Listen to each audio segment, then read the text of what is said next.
এবং হচ্ছে আজকে আমরা IS2 বা ইনভেন্টরি নিয়ে কথা বলবো, কিন্তু সেই IS2 ইনভেন্টরি শুধুমাত্র আপনার হচ্ছে যে IS2ই ডিসকাশন করব না, সেইটাকে কিভাবে প্র্যাকটিক্যালি কি কি চ্যালেঞ্জ থাকে, কিভাবে আমরা এই ইনভেন্টরি ভ্যালুয়েশন করব, ইনভেন্টরি কি, কিভাবে কাজ করে, এটার প্রসেসটা ইম্পোর্ট থেকে শুরু করে এটার ডিউটি ইমপ্লিমেন্টেশন ইমপ্লিকেশন কীরকম থাকে সেটি নিয়ে আলাপ করব। So with that note, assalamu alaikum and very good evening once again. So আজকে আমরা ইনভেন্টরি নিয়ে কাজ করব, যেটি হচ্ছে IS2। এখন দেখুন আপনারা, যখনই একটা ম্যানুফ্যাকচারিং অর্গানাইজেশন, আমরা যদি ইনভেন্টরি নিয়ে কথা বলি, যদি if you talk about the inventory, ইনভেন্টরির প্রথম যে ইনভেন্টরি আসে সেটা হচ্ছে ইনভেন্টরির দুইটা পার্ট। আপনারা খেয়াল করবেন, ইনভেন্টরি যদি আমরা বলি, মানে ইনভেন্টরি আমরা হিসাব করি, তাহলে আমাদের প্রথম যেটা আসবে সেটা হচ্ছে একটা কোশ্চেন, যে এটা কি, এই ইনভেন্টরিটা ক্যালকুলেশন কি আমরা ট্রেডিং এর জন্য ফিনিশ গুড, ট্রেডিং এর জন্য আমরা ফিনিশ গুড FG নিয়ে কাজ করব, নাকি ম্যানুফ্যাকচারিং এর জন্য আমরা ম্যানুফ্যাকচারিং এর জন্য কাজ করব। সো এই ইনভেন্টরির প্রথম কোশ্চেনটা হচ্ছে এটা কি ট্রেডিং গুড নাকি ম্যানুফ্যাকচারিং। তার মানে ট্রেডিংটাকে বলা হয় মার্চেন্ডাইজিং ইনভেন্টরি, আর একটা ম্যানুফ্যাকচারিং ইনভেন্টরি, এটা একটা প্রথম কোশ্চেন। এই কোশ্চেনটা যদি আপনারা বুঝেন, দেন আমাদের আরেকটা কোশ্চেন আসবে যে এই ইনভেন্টরিটা দুই জায়গায় যায়। কেউ বলতে পারবেন যে কোথায় কোথায় ইনভেন্টরি ইম্প্যাক্টটা পড়ে, বলেন তো। স্যার, এটা বিএস এবং আইএস, এই সরি স্যার, এটা হলো ইনকাম স্টেটমেন্টে আর হচ্ছে ব্যালেন্স শিট আছে। ওকে, আচ্ছা, মিউট করুন জি, আপনার শব্দ হচ্ছে। যারা ক্লাসের সাথে অন্য বাচ্চা বা ফ্যামিলির ভিতরে আছেন তারা আনমিউট করেন না কাইন্ডলি। যাই হোক, এখন যেটা বলছিলাম সেটা হচ্ছে, দেখেন আপনার একটা ইন্টারেস্টিং জিনিস দেখেন, সেটা হচ্ছে যে ইনভেন্টরি যখন আমরা বলছি, ইফ ইট ইজ ইনভেন্টরি, তাহলে এটা দুইটা জায়গায় যাচ্ছে। একটাকে আমরা বলি পিরিয়ড কস্ট, হ্যাঁ, পিরিয়ড কস্ট, আর একটাকে বলি প্রোডাক্ট কস্ট, প্রোডাক্ট কস্ট, হ্যাঁ। এই পিরিয়ড কস্ট প্রোডাক্ট কস্টের ডিফারেন্সটা কেউ বলতে পারবেন? হোয়াট ইজ দ্য ডিফারেন্স এই প্রোডাক্ট কস্ট এবং পিরিয়ড কস্ট, বলতে পারবেন?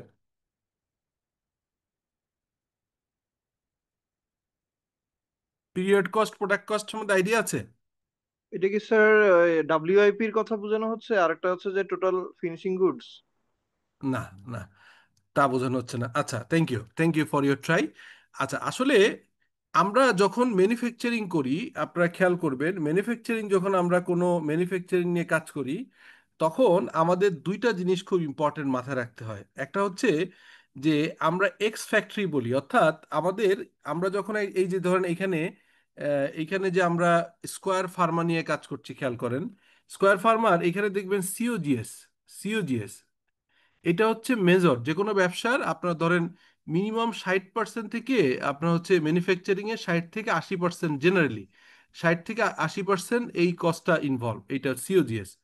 তো এই এই সিওজিএস বা এক্স ফ্যাক্টরি বলে, মানে ফ্যাক্টরি থেকে যে খরচটা আসে, হ্যাঁ, এই এক্স ফ্যাক্টরি কস্ট, এই কস্টটা হচ্ছে আপনার সরাসরি আপনার হচ্ছে ম্যানুফ্যাকচারিং খরচ রিলেটেড। অর্থাৎ আপনি একটা প্রোডাক্ট তৈরি করতে গেলে তার ভিতর যেটা লাগে হচ্ছে ডাইরেক্ট র ম্যাটেরিয়াল, তারপর হচ্ছে ডাইরেক্ট লেবার, আর একটা হচ্ছে ফ্যাক্টরি ওভারহেড। এই তিনটা খরচ যে আসে সেটাকে বলা হয় হচ্ছে প্রোডাক্ট কস্ট, এটাকে বলে প্রোডাক্ট কস্ট, প্রোডাক্ট কস্ট। খুব ক্লিয়ারলি বুঝেন, আজকে কিন্তু আমরা IS পড়বো, সঙ্গে সঙ্গে ইনভেন্টরির ম্যানেজমেন্ট অ্যাকাউন্টিং এরও কনসেপ্টগুলো একটু ক্লিয়ার হবো। অনেকে এই জায়গাটা প্যাচ লাগায় ফেলেন, এই জন্য আমি ক্লিয়ার করছি। প্রথমে বললাম হচ্ছে যে প্রোডাক্ট কস্ট। তো প্রোডাক্ট কস্ট নিয়ে কোনো কোশ্চেন স্যার আছে স্যার হ্যাঁ, বলেন। এখানে কি প্রোডাক্ট কস্ট বলতে কি কস্ট অফ ম্যানুফ্যাকচার যেটাকে বলা হয় এটাই? না, আমি যা বলছি এটাই শুনেন, ওটা আপনার কারোর সাথে মিলানোর দরকার নেই। আপনি এই যে প্রোডাকশন করছি, প্রোডাক্ট কস্ট মানে সিওজিএস এর ভিতরে যেগুলো, এটা প্রোডাক্ট কস্ট, হ্যাঁ। আপনার ম্যানুফ্যাকচারিং ওইটা ম্যানেজমেন্ট অ্যাকাউন্টিং কনসেপ্টের দরকার নেই, যেভাবে বলছি এটা বুঝেন। আমি তো এখানে মার্ক করে দিয়েছি যে সিওজিএস এর ভিতরে যে খরচগুলা, এটা হচ্ছে আমরা প্রোডাক্ট কস্ট বলি। ওকে, দেন দেন হচ্ছে আপনার হচ্ছে এই প্রোডাক্ট কস্টের পরে আর কি খরচ হয় দেখেন। আপনারা একটু খেয়াল করেন, এই দাগগুলো দিয়েন না, এই স্ক্রিনে কে দাগ দিচ্ছেন, কাইন্ডলি দাগটা দিয়েন না। আপনারা একটা নীল কালারের দাগ দিচ্ছেন, এইখানে স্ক্রিনে টাচ করে না। ওকে, যেটা বলছিলাম সেটা হচ্ছে, এবার আসেন এই যে জিপি পেলাম, জিপি, হ্যাঁ এই যে জিপি পেলাম আমরা, এই যে গ্রস প্রফিট জিপি, এই জিপির পরে এই যে খরচগুলো, এইখানে যতগুলো খরচ, এইটাকে বলে period cost. Period cost, period cost. তার মানে একটা হচ্ছে প্রোডাকশনের সাথে জড়িত, এটা প্রোডাক্ট কস্ট, আর নিচের খরচগুলোকে বলা হয় পিরিয়ড কস্ট। তো এই পিরিয়ড কস্ট মানে হচ্ছে, পিরিয়ড মানে সময়, হ্যাঁ, পিরিয়ড মানে সময়। তার মানে এইগুলো হচ্ছে আলটিমেটলি প্রোডাক্টের বাইরে আপনার প্রতি মাসে সেলসের লোকজন, মার্কেটিং এর লোকজন, অ্যাডমিনের লোকজন, এই ধরনের খরচ হবে। এই কনসেপ্টটা আবার ক্লিয়ারলি বুঝছেন কিনা, অন্য কারোর সাথে মিলানোর দরকার নেই, যে কথাটা বললাম পিরিয়ড কস্ট এবং প্রোডাক্ট কস্ট, এটা বুঝছেন কিনা? জি স্যার বুঝেছি, কিন্তু ওকে, আমার ছোট একটা কোশ্চেন আছে। বলেন, বলেন। হুম। ট্যাক্সটা কি পিরিয়ড কস্টের আন্ডারে পড়বে নাকি এটা পড়বে না? প্রোডাক্ট কস্ট বাদে, প্রোডাক্ট কস্ট না, এটা আপনি নিশ্চিত থাকেন, যে প্রোডাক্ট কস্ট না, প্রোডাক্ট কস্ট হচ্ছে সরাসরি যেটা সিওজিএস এর ভিতরে, এটা প্রোডাক্ট কস্ট। এখন ট্যাক্স, ট্যাক্স হচ্ছে অন্য জিনিস, সেটা হচ্ছে ফিসকাল ওইটা আপনার ওইভাবে আমরা ট্যাক্সকে, হ্যাঁ এটা অবশ্যই পিরিয়ড কস্টের ভিতরে পড়বে, কারণ ট্যাক্স হচ্ছে অ্যানুয়ালি দিতে হয়। আপনি খেয়াল করেন অ্যানুয়ালি আপনার মিনিমাম ট্যাক্স আছে, তারপর হচ্ছে এগুলো পিরিয়ড কস্টের ভিতরে পড়বে। বাট প্রোডাক্ট কস্ট বাদে অন্যগুলোকে আপাতত আমরা পিরিয়ড কস্ট ধরে নিচ্ছি। এখন এই যে, স্যার এক্সকিউজ মি স্যার, একটুখানি একটা কোশ্চেন হুম, স্যার, এখানে প্রোডাক্ট কস্টের মধ্যে কি ইউটিলিটি বিল গুলো আসবে স্যার? আরে ভাইরে, এখানে এই যে সিওজিএসির ভিতরে ইউটিলিটি কস্ট আসবে, আপনি এইটা বলেন। আপনারা হচ্ছে ইরিলেভেন্ট কোশ্চেন করে সময় নষ্ট করেন। এর ভিতরে কি ইউটিলিটি কস্ট আছে কি নাই সিওজিএসির ভিতরে, আপনার কি মনে হয় বলেন? জি জি স্যার আছে, ফ্যাক্টরি তাহলে ওভারহেড তাহলে এর মধ্যে আছে, স্যার।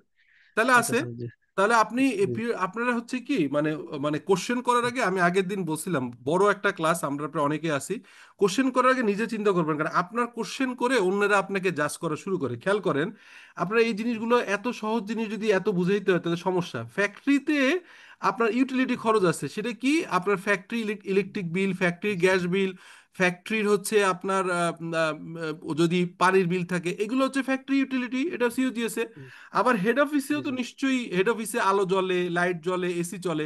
তো ফ্যাক্টরি, হেড অফিসের যদি হচ্ছে ইলেকট্রিক বিল আসে, হেড অফিসে যদি রান্না হয় বা যদি এখানে গ্যাস বিল লাগে, হেড অফিসে যদি আপনার পানির ওয়াসার বিল থাকে, তাহলে এইগুলো তখন পিরিয়ড কস্টে যাবে। তো এটা তো সহজ জিনিস, এটা কোশ্চেন করার আগে একটু হুম, কাইন্ডলি বোঝার চেষ্টা করেন যে কোশ্চেনটা কি করতেছেন আপনারা।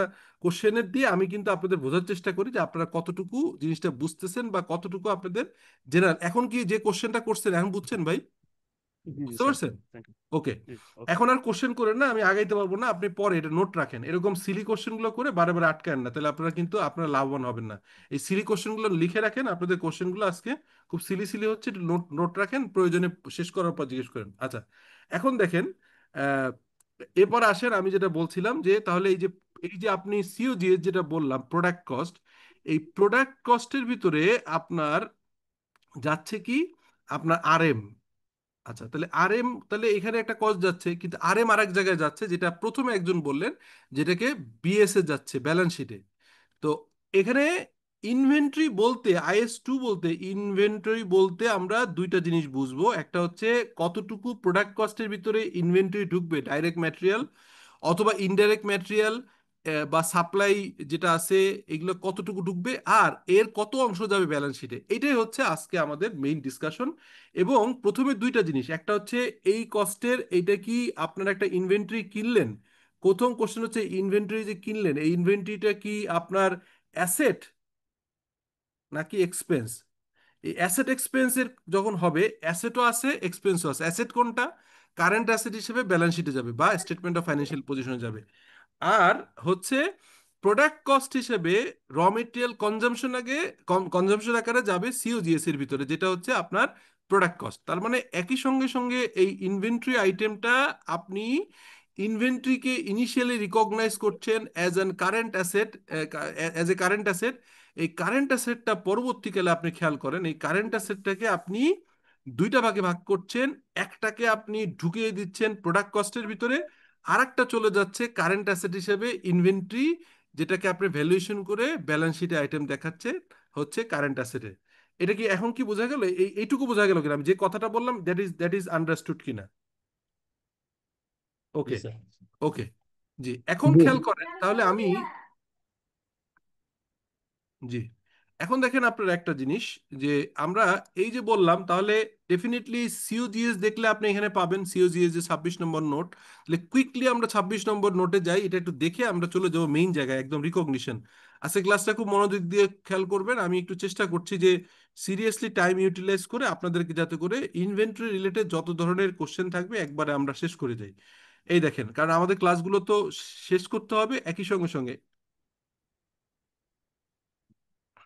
একই সঙ্গে সঙ্গে আমাদের এটাও মাথায় রাখতে হবে যে আমাদের এই ক্লাসের লিমিটেশন আছে, সঙ্গে সঙ্গে আবার কনসেপ্ট ক্লিয়ার করে যেতে হবে। সো কনসেপ্ট ক্লিয়ার করার জন্য এবং টাইমকে ম্যাচ করার জন্য দুইটা কাজ করেন, সামনে খাতা কলম রাখেন, এই ধরনের কোশ্চেনগুলো যেটা মাথায় আসবে লিখে ফেলবেন। দেখবেন যে কোশ্চেন ক্লাসের শেষ পর্যায়ে এসে কোশ্চেনগুলো থাকছে না, কারণ আমি অ্যান্সার করে ফেলছি। আর তারপরেও যদি আনঅ্যান্সার্ড থাকে তাহলে ডেফিনেটলি ওইটা আপনি জিজ্ঞেস করবেন। এই দেখেন, এই যে আমরা এখানে দেখছি প্রথমে, ফার্স্ট অফ অল নোট নম্বর 20, এই যে সিওজিএস 22, সরি সিওজিএস, তাহলে সিওজিএস একটা হেড। তো সিওজিএস এর ভিতরে কি কি থাকে? সিওজিএস এর ভিতরে দেখেন আপনি, সিওজিএস এর ভিতরে কি আছে? Material consume. এই দেখেন ম্যাটেরিয়াল কনজিউম,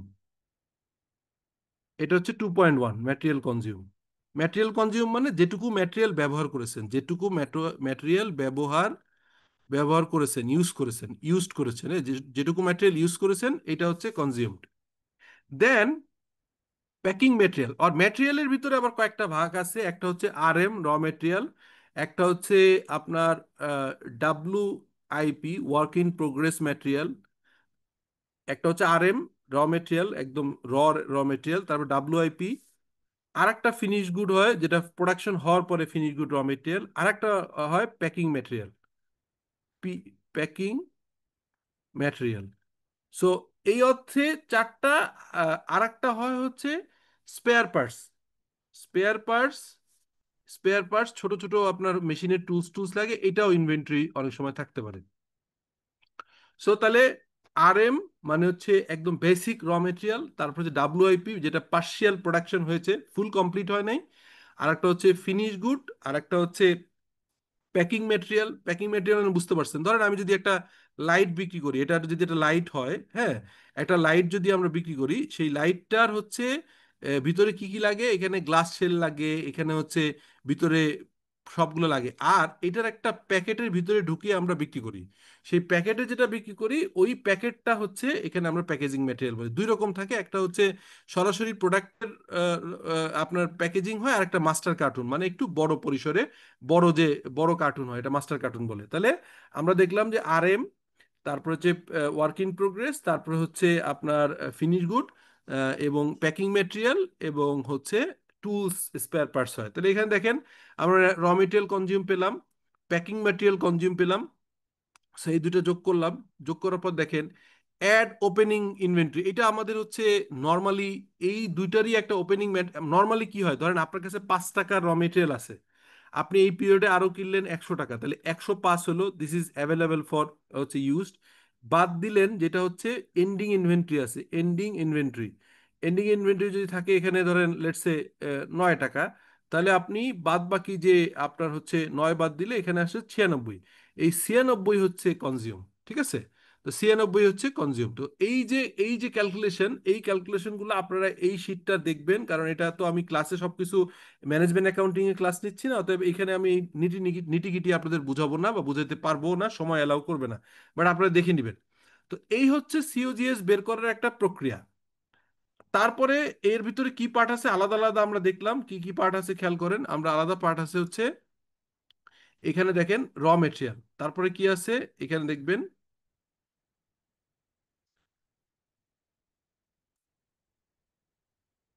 এরপরে দেখবেন হচ্ছে আপনার র মেটেরিয়ালের পরে র মেটেরিয়াল কনজিউম, তারপর হচ্ছে প্যাকিং মেটেরিয়াল কনজিউম। এই প্যাকিং ম্যাটেরিয়ালে কি কি থাকে একদম দেখবেন, ইনার কার্টুন, শিপার কার্টুন, লেভেল, এগুলো অনেক কিছু থাকবে। আচ্ছা, এরপর দেখবেন ওয়ার্কিং প্রোগ্রেস, WIP অলরেডি বলেছি। তারপরে ম্যানুফ্যাকচারিং ওভারহেড হচ্ছে সিওজিএস এর পার্ট, তাহলে এইগুলো একটা গেল। এছাড়া আমরা ফিনিশ গুড ইনভেন্টরি এবং ডেফিনেটলি প্যাকিং, এই যে প্যাকিং ম্যাটেরিয়ালও একটা পার্ট, হ্যাঁ, packing material also is a part, এবং হচ্ছে স্পেয়ার পার্টস। এখানে স্কোয়ারে হতে স্পেয়ার পার্টসটা আলাদাভাবে দেখিয়েছে, এখানে আমরা দেখতে পাচ্ছি না। যাই হোক, এইটা আপনারা স্কোয়ারের এইটা দেয়া আছে, না দেয়া থাকলে আমি আজকে দিয়ে দিব, স্কোয়ারটা দেখবেন। এখন দেখেন এই যে আমরা ইনভেন্টরি নর্মালি কি করি, এই দেখেন ইনভেন্টরি করিটা কি, ইনভেন্টরি করি হচ্ছে এরকম দুইটা জিনিস দেখাই। এই যে আপনার this is IS1, IS2, IS2 তে কি বললাম খেয়াল করেন আপনারা, যে সরি এখানে কি করি আমরা, অবজেক্টিভ দেখেন, IS2 এর অবজেক্টিভ দেখেন, IS2 এর অবজেক্টিভ হচ্ছে যে কি objective, the objective of IS2 is to prescribe the accounting treatment, is to prescribe the accounting treatment for inventories, তাহলে accounting treatmentটা is inventory. The main issue with respect to accounting for inventory is the amount of cost to be recognized an asset. তাহলে এই যে বললাম না দুইটা, একটা হচ্ছে asset কতটুকু হবে, মানে আপনার ওয়ার্ক অ্যাসেটে, এই অ্যাসেটটা কোন অ্যাসেট, এটা কি, এটা কি কারেন্ট অ্যাসেট, কারেন্ট অ্যাসেট নাকি নন কারেন্ট অ্যাসেট বলেন তো? স্যার কি বলবো? কারেন্ট আছে। এটা কারেন্ট, রাইট, এটাতে কারেন্ট অ্যাসেট যাবে। ওকে, তাহলে আমরা ইনভেন্টরি পেলাম কারেন্ট অ্যাসেট। আচ্ছা, it provide guidance to determining the cost of inventory for subsequently recognise as an expense. As an expense মানে হচ্ছে কোথায় হিট করে, সিওজিএস। তাহলে মোট কথা আমি যেটা বললাম IS2 অবজেক্টিভ আমরা হয়ে গেছে, including the written down value আর নেট রিয়েলাইজেবল ভ্যালু। এই নেট রিয়েলাইজেবল ভ্যালু NRV, এটা সম্পর্কে যাদের জানা আছে ভালো, না হলে আমি ক্লিয়ার করব। সো এটা আমরা বুঝলাম যে অবজেক্টিভ বুঝে ফেলছি, so objective is very clear, আমরা এটা বুঝলাম যে what is the objective of this হচ্ছে IS। IS এর আমরা আবারও রিপিট করি, অ্যাসেট হিসেবে কতটুকু যাবে কারেন্ট অ্যাসেট হিসেবে, আর কতটুকু সিওজিএস এ যাবে। সিওজিএস এর যে মেথডটা, ভ্যালুয়েশনের মেথডে আপনার হচ্ছে, বা অ্যাসেটের ভ্যালুয়েশন মেথডে তিনটা মূলত মোটা দাগে মেথড আছে। একটাকে বলা হয়, আগে যেটা লিফো ছিল, LIFO is not no more, LIFO নাই, লিফো লিফোটা অলরেডি নাই 2003 সালের পর থেকে। তাহলে এখন যেটা আছে এটাকে বলা হয় FIFO, first in first out. আর একটা যে ওয়েটেড অ্যাভারেজ বা অ্যাভারেজ মেথড, ওয়েটেড অ্যাভারেজ বা অ্যাভারেজ মেথড। আর একটাকে বলা হয় হচ্ছে ওয়েটেড অ্যাভারেজ, অ্যাভারেজ, আর একটা NRV, net realisable value. So এইভাবে আমরা মোটামুটি ইনভেন্টরি ভ্যালুয়েশন করি। সো এটা আমরা এখন দেখব যে কিভাবে করি, এবং সেইখানে করতে যে আমরা দেখব, আমরা একটা PPTও খুলেছি, আবার এখানে আমি IS এর ডিটেইল টেক্সটটাও আছে, এবং আবার এই স্কোয়ারের একটা ফাইন্যান্সিয়াল স্টেটমেন্ট খুলে আপনাদের জাস্ট প্র্যাকটিক্যালি কিভাবে হয় ওইটা একটা দেখানোর চেষ্টা করছি। সো এখন খেয়াল করেন স্কোপের বাইরে কি কি আছে, এটা আমরা পড়ে নিব। এটা এই যে এখানেও কুইকলি আছে, আপনি যদি দেখেন যে স্কোপের বাইরে কি কি আছে, স্কোপের বাইরে আছে হচ্ছে এই যে আপনার হচ্ছে স্কোপের নাই যেটা, সেটা হচ্ছে আহ, এক মিনিট, ওখান থেকেই দেখাই। হ্যাঁ, স্কোপে নাই হচ্ছে আপনার ফাইন্যান্সিয়াল ইনস্ট্রুমেন্ট, মানে আপনি যদি শেয়ার কিনেন সেটা ইনভেন্টরিতে যাবে না, ঠিক আছে। তারপরে হচ্ছে আন্ডার কনস্ট্রাকশন যদি থাকে, আন্ডার কনস্ট্রাকশন যদি কোনো ফিক্সড অ্যাসেট থাকে, সেটা ইনভেন্টরি না, বায়োলজিক্যাল অ্যাসেটও থাকবে না, ঠিক আছে। এইগুলো ছাড়া আপনার হচ্ছে অন্যগুলো থাকবে। এখন আপনারা একটা জিনিস খেয়াল করেন যে এখানে আমি উম, দুইটা জিনিস আপনাকে এক্সাম্পল দিচ্ছি। একটা এক্সাম্পল হচ্ছে লেটস সে একটা রিয়েল এস্টেট কোম্পানি, একটা রিয়েল এস্টেট কোম্পানি অর্থাৎ holdings, Shanta holdings, Shanta holdings, তারা আপনার বিল্ডিং করে, তারা হচ্ছে ঢাকা শহরে বিভিন্ন জায়গায় বিল্ডিং করে। তাদের তাদের একটা যদি বিল্ডিং হয়, সেই বিল্ডিংটা কি ইনভেন্টরি হবে নাকি হচ্ছে আপনার নন কারেন্ট অ্যাসেট, অর্থাৎ ফিক্সড অ্যাসেট যেটা বলি, non current asset? Inventory sir. Inventory, right, okay. তাহলে তাদেরটা হবে ইনভেন্টরি। আর একই জিনিস যদি বিস সলিউশন নামে একটা কোম্পানি যদি একটা তাদের হেড অফিস করে, কারেন্ট তাহলে অ্যাসেট। তখন তার হচ্ছে নন কারেন্ট অ্যাসেট, অর্থাৎ তার নন কারেন্ট আছে। Plan fixed property. অ্যাসেট। তারটা যাবে হচ্ছে নন, এখন ফিক্সড অ্যাসেট বলে না, নন কারেন্ট অ্যাসেট বলে, প্ল্যান প্রপার্টি ইকুইপমেন্ট। আর একই জিনিস হচ্ছে 40 যখন পড়াবো তখন দেখাবো, আরেকটা আছে প্ল্যান প্রপার্টি ইকুইপমেন্ট ছাড়াও আরেকটা আছে, সেটা হচ্ছে IS40। অর্থাৎ আমি যদি নিজে ইউজ না করে একটা একটা লেটসে ফ্ল্যাট কিনলাম, একটা ফ্ল্যাট কিনলাম, অথবা একটা কমার্শিয়াল স্পেস কিনলাম, কমার্শিয়াল স্পেস কিনলাম, এই কমার্শিয়াল স্পেসটা বা ফ্ল্যাটটা কিনে আমি এটাকে রেখে দিচ্ছি যে ভবিষ্যতে দাম বাড়লে বিক্রি করে ফেলবো। এই যে, জি, আচ্ছা আপনার মিউট রাখেন, হ্যাঁ। তো এই যে আপনার হচ্ছে যে এই যে আমি বললাম যে এই কমার্শিয়াল স্পেস অথবা ফ্ল্যাট কিনে রাখলাম, এটা প্রাইস বাড়লে বিক্রি করব, তখন এটা প্ল্যান প্রপার্টি ইকুইপমেন্টে যাবে না, তখন এটা যাবে হচ্ছে investment in property, is investment. 40। তো এই যাই হোক, ইনভেস্টমেন্ট যাবে, এটা আমরা তাহলে একটু দেখে নিলাম, ঠিক আছে। সো এটা হচ্ছে আমাদের আরেকটা পার্ট গেল। আর যদি শান্তা হয় বা যদি অ্যাসেট হয় অথবা যদি সেল হয় অথবা যদি বিটিএ হয়, তাদের জন্য এটা হবে হচ্ছে ইনভেন্টরি। সো এটা আমরা দেখলাম। দেন আসেন যে, এবার আসেন হচ্ছে এনআরভি। এনআরভি ফর্মুলাটা কি? এনআরভি হচ্ছে আপনাদেরকে বলি, এনআরভি হচ্ছে net realisable value. Net realisable ভ্যালুর ফর্মুলাটা দেখেন, এই যে দেখেন IS2তেই আপনাদের সরাসরি বলা আছে। নেট রিয়েলাইজেবল ভ্যালু কোনটা বলছে? নেট রিয়েলাইজেবল ভ্যালু বলছে হচ্ছে net realisable value. Net realisable value মানে হচ্ছে দ্য এস্টিমেটেড সেলিং প্রাইস। অর্থাৎ লেটস সে আমি বলছিলাম যে এখানে একটা এক্সাম্পল দেয়া আছে, লেটস সে আপনার শান্তা হোল্ডিংস আপনার হচ্ছে আপনার 2,500 স্কোয়ার ফিটের, 2,500 স্কোয়ার ফিটের প্রতি স্কোয়ার ফিট 10 টাকা করে, 2.5 কোটি টাকা দামের একটা বিল্ডিং, মানে একটা ফ্ল্যাট তারা বিক্রি করে। তাহলে এটা তাদের সেলিং খরচ, খেয়াল করেন। তাহলে হচ্ছে নেট রিয়েলাইজেবল ভ্যালু মানে selling price less estimated sales to come, estimate sales, estimate cost of completion of the estimated cost, আচ্ছা, আর নেসেসারি ফর সেল। তাহলে কি দাঁড়ালো, আবারও বলি, the estimated selling price less the estimated cost of completion and estimated cost of necessary to market make the sale. তার মানে শান্তা দুইটা হবে। শান্তা হচ্ছে বিক্রি শুরু করে, ধরেন একটা ল্যান্ড সে চুক্তি করলো, চুক্তি করে সে এটা চুক্তি করে তার পাশে চারিপাশে একটা বাউন্ডারি ওয়াল দিয়ে আপনার এটা কনস্ট্রাকশন শুরু করে পত্রপত্রিকায়, টিভি, বিভিন্ন জায়গায়, সোশ্যাল মিডিয়া অ্যাড দেয়। এই অ্যাড দেওয়ার সঙ্গে সঙ্গে কিন্তু বিক্রির প্রক্রিয়া শুরু হয়। তাহলে তখনই সে জানে যে এটা 10,000 টাকা করে করবে, কিন্তু সে অলরেডি তার পার স্কোয়ার ফিটের, যদি সে পার স্কোয়ার ফিট 10,000 বিক্রি করে, সে ধরে নিল যে পার স্কোয়ার ফিটে তার খরচ হবে 8,000 টাকা। এখন সে ফুল কমপ্লিট করেনি, এখনো ফুল কমপ্লিট হয়নি, খুব মনোযোগ দিয়ে খেয়াল করেন, ফুল কমপ্লিট এখনো হয় নাই। এই অবস্থায় সে যদি এই একটা অ্যাসেটের এনআরভি, নেট রিয়েলাইজেবল ভ্যালু বিক্রি করে, ভ্যালু বের করে, তাহলে তার ফর্মুলা হচ্ছে সেলিং এক্সপেন্স, এই যে সেলিং এক্সপেন্স মাইনাস এই যে সেলিং এক্সপেন্স, এই যে সরি সেলিং, মানে সরি সেলিং এক্সপেন্স না, সেলিং অ্যামাউন্ট। তাহলে সে বলল তার হচ্ছে কত স্কোয়ার ফিট, তার হচ্ছে 2,500 স্কোয়ার ফিট। তো 2,500 স্কোয়ার ফিট যদি 10,000 করে হয়, তাহলে হওয়ার কথা কত হচ্ছে 25 স্কোয়ার ফিট যদি হয় হচ্ছে আপনার 10,000 করে, তাহলে তার হচ্ছে আপনার আসার কথা হচ্ছে 2 কোটি, আহ, 2.5 কোটি টাকা আসার কথা ছিল, কিন্তু সেখান থেকে তার হয়তো একটা সেলসের কমিশন। তাহলে এখানে আমরা আসলে অঙ্কটা আমরা এভাবে যদি করি, একটু এখানে মানে আগে যখন এক্সাম্পল দিয়েছিলাম তখন তো তখন বুঝিয়েছিলাম, লিখছিলাম, এটা আমার লেখা অংশ। আমি একটু আবার একটু চেঞ্জ করি, একটু একটা মিনিট আমাকে অ্যালাউ করবেন। আমি এক্সাম্পলটা আপনাদেরকে বুঝাই, তাহলে সুবিধা হবে। এখানে অ্যামাউন্টগুলো চেঞ্জ করি। তাহলে শান্তার দেখেন, খেয়াল করেন, শান্তার কি হলো, এখানে সে 2,500 স্কোয়ার ফিট করে সে বিক্রি করলো। তাহলে আড়াই হাজার স্কোয়ার ফিট 10,000 টাকা করে বিক্রি করলো, তাহলে তার আসার কথা কত? তার আসার কথা হচ্ছে 2.5 কোটি। ওকে, সেখান থেকে সেখান থেকে তার হচ্ছে, ধরেন এই 2.5 কোটি টাকা তার সেলস ভ্যালু, সে টোটাল বিক্রি করবে 2.5 কোটি টাকা, কিন্তু এখনো বিল্ডিংটা কমপ্লিট হয়নি। কমপ্লিট করতে তার আরো 50, লেটস সে 60 লাখ টাকা লাগবে।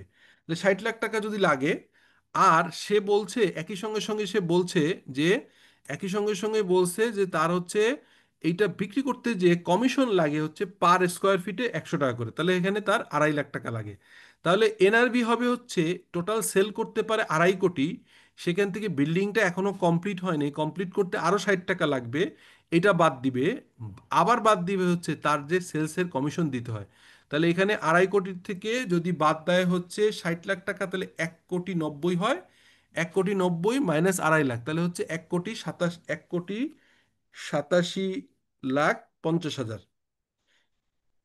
এবার আপনাদেরকে জিজ্ঞেস করতে বললাম যে এইটা আপনারা বুঝছেন কিনা। এবার বলেন, এটা এটা যেহেতু এটা অঙ্ক করে বুঝাইলাম, এটা বুঝছেন কিনা, না বুঝলে আবার বুঝাই দিচ্ছি, প্লিজ। Is it clear? আর 60 লাখ টাকাটা কোথা থেকে আসছো?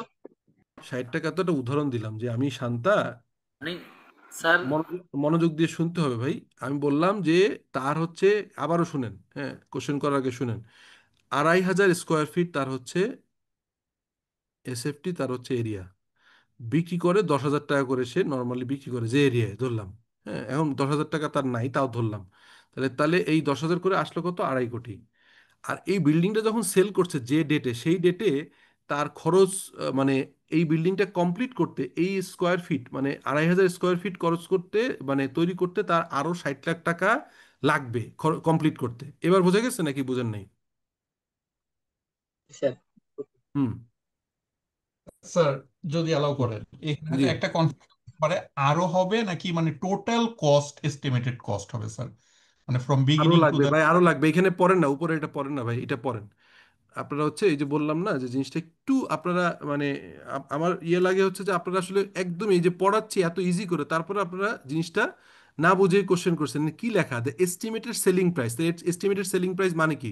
2,500 স্কোয়ার ফিট 10,000 টাকা করে, লেস, লেস মানে বিয়োগ, এই যে বিয়োগ, the estimated cost of completion. তাহলে এখানে আর আর কমপ্লিশন মানে কি? যে শেষ করতে কত টাকা লাগবে, বাংলায় যদি বলি যে শেষ করতে কত টাকা লাগবে, তাহলে আমি তো বলছি যে ভাই যেটুকু খরচ হয়েছে, কারণ আমি তো এখানে কয় টাকা খরচ সেটা কিন্তু নাই, এটা কিন্তু তার বুকস অফ অ্যাকাউন্টসে সে জানে, কিন্তু আমি এইটুকু জানি যে তার তাহলে কি হয়, নর্মালি সে হচ্ছে তার এখানে 2.5 কোটি টাকা সেল করে, কিন্তু এইটাকে যদি সেলিং পজিশনে হ্যান্ড ওভার দিতে হয় তাহলে আরো 60 লাখ টাকা লাগবে। এটাকে বলা হচ্ছে এস্টিমেটেড কস্ট অফ কমপ্লিশন, বাংলায় যেটা যদি বলি যে আরো কত টাকা লাগবে এটাকে রেডি করতে। ঠিক আছে?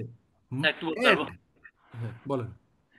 মানে মিনিংটা হচ্ছে এরকম, আমার তো আমি সেলস প্রাইসটা নির্ধারণ করলাম কত সেলস হতে পারে, সেখান থেকে সম্ভাব্য কতগুলো কস্ট আমার আছে হতে পারে, সেগুলো বিয়োগ করলে যেটা হবে সেটা হচ্ছে এনবিএ, এনআরবি, রাইট স্যার? সম্ভব, সম্ভব আমি তো জানি। আমি শান্তায় যখন এটা করতেছে হ্যাঁ কি, এটা তো আমি আপনি করতেছি না, এই অ্যাকাউন্টিংটা করছে কে?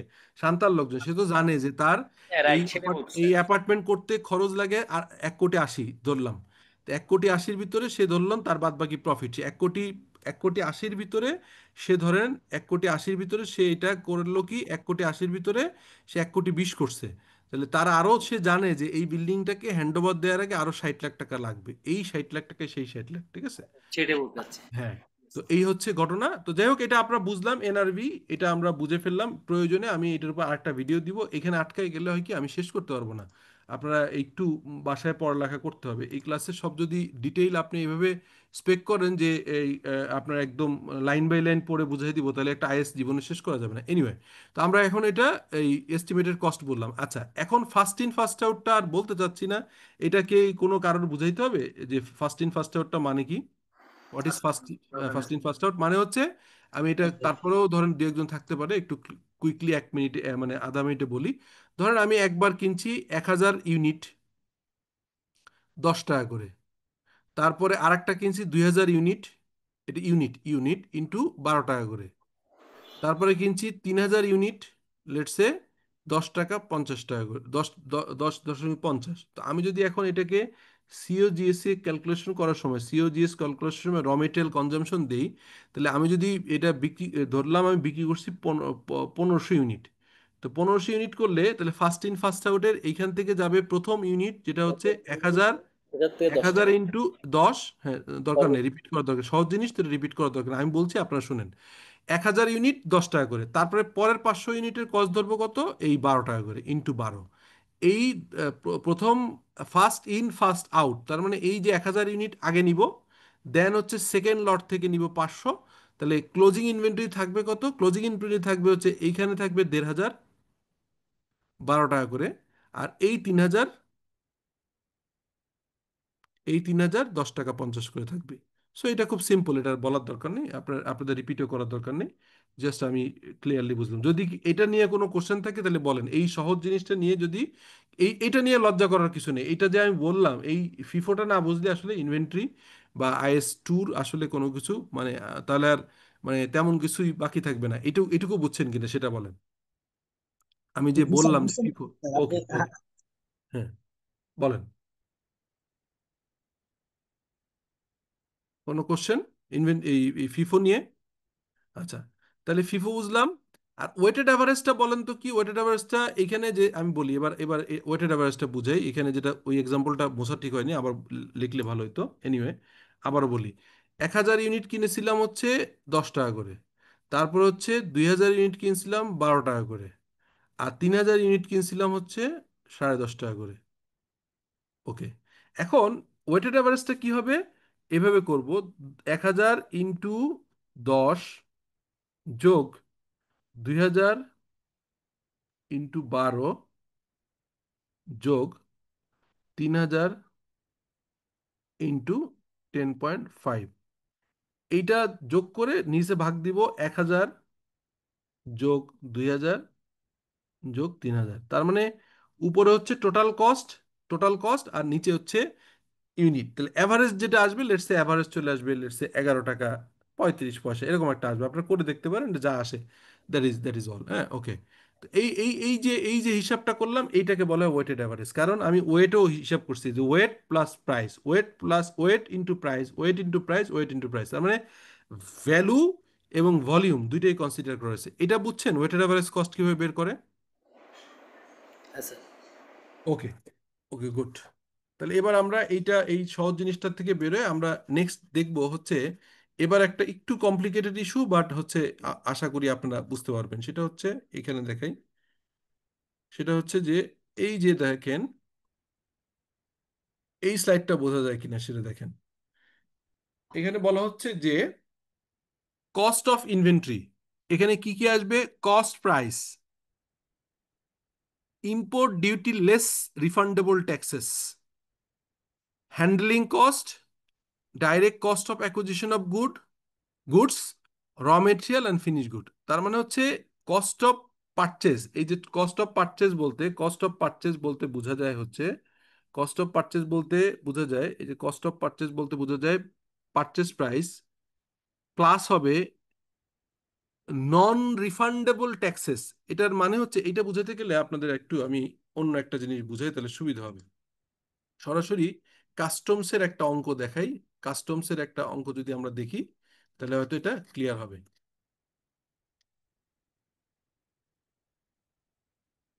কাস্টমসের এই যে, আচ্ছা, এবার আসেন দেখেন, এখানে একটু আগে বললাম যে ইনভেন্টরির কস্টের কথা বললাম। ইনভেন্টরি কস্টের কথা বললাম কি, যে প্রথম হচ্ছে যে আমি ইম্পোর্ট করলাম, লেটস সে আমি আমি কিছু র মেটেরিয়াল ইম্পোর্ট করেছি। সেই র মেটেরিয়াল তো বেসিক কি কি কস্ট ইনভেন্টরি যাবে, প্রথম হচ্ছে কত টাকা ইম্পোর্ট করলাম। এটা ধরেন আমি লেটস সে 10 লাখ টাকা, 10,000 টাকা ইম্পোর্ট করলাম, এইটা তো গেলই। প্লাস যাবে হচ্ছে আপনার, এটাকে এটাকে বলা হচ্ছে ইম্পোর্টিং কস্ট। তার মানে হচ্ছে যে এলসি কমিশন, তারপরে হচ্ছে ব্যাংক চার্জ, তারপরে ধরেন হচ্ছে লোডিং আনলোডিং, মানে এই loading unloading, loading unloading both in the হচ্ছে ship and local transportation, plus local transportation, এগুলো যোগ হবে। ঠিক আছে? এটা আবার এটা আবার ইনকো টার্ম, খালি টার্মটা শুনে রাখেন,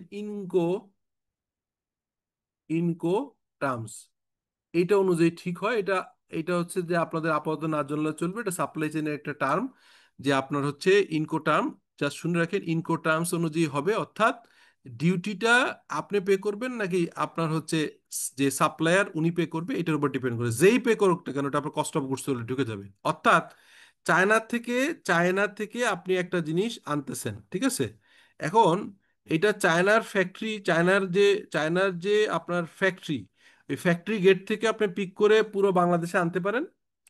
এই চায়নার লোকাল খরচ, এই সির খরচ, তারপরে চিটাগাং পোর্টে খরচ, চিটাগাং পোর্ট থেকে আপনার ফ্যাক্টরি আটার খরচ, সব কিন্তু আপনিও পে করতে পারেন। অথবা চায়নার ওই ভদ্রলোক বলতে পারে যে না, আমি এই চায়নার এই ফ্যাক্টরির গেট থেকে শুরু করে আপনার হচ্ছে চায়নার পোর্ট পর্যন্ত খরচ, এই সির যত আপনার খরচ আসে, যত রকম আপনার ইন্স্যুরেন্স খরচ, ইয়ে কন্টেইনার ভাড়া, সবকিছু সে দিয়ে দিবে।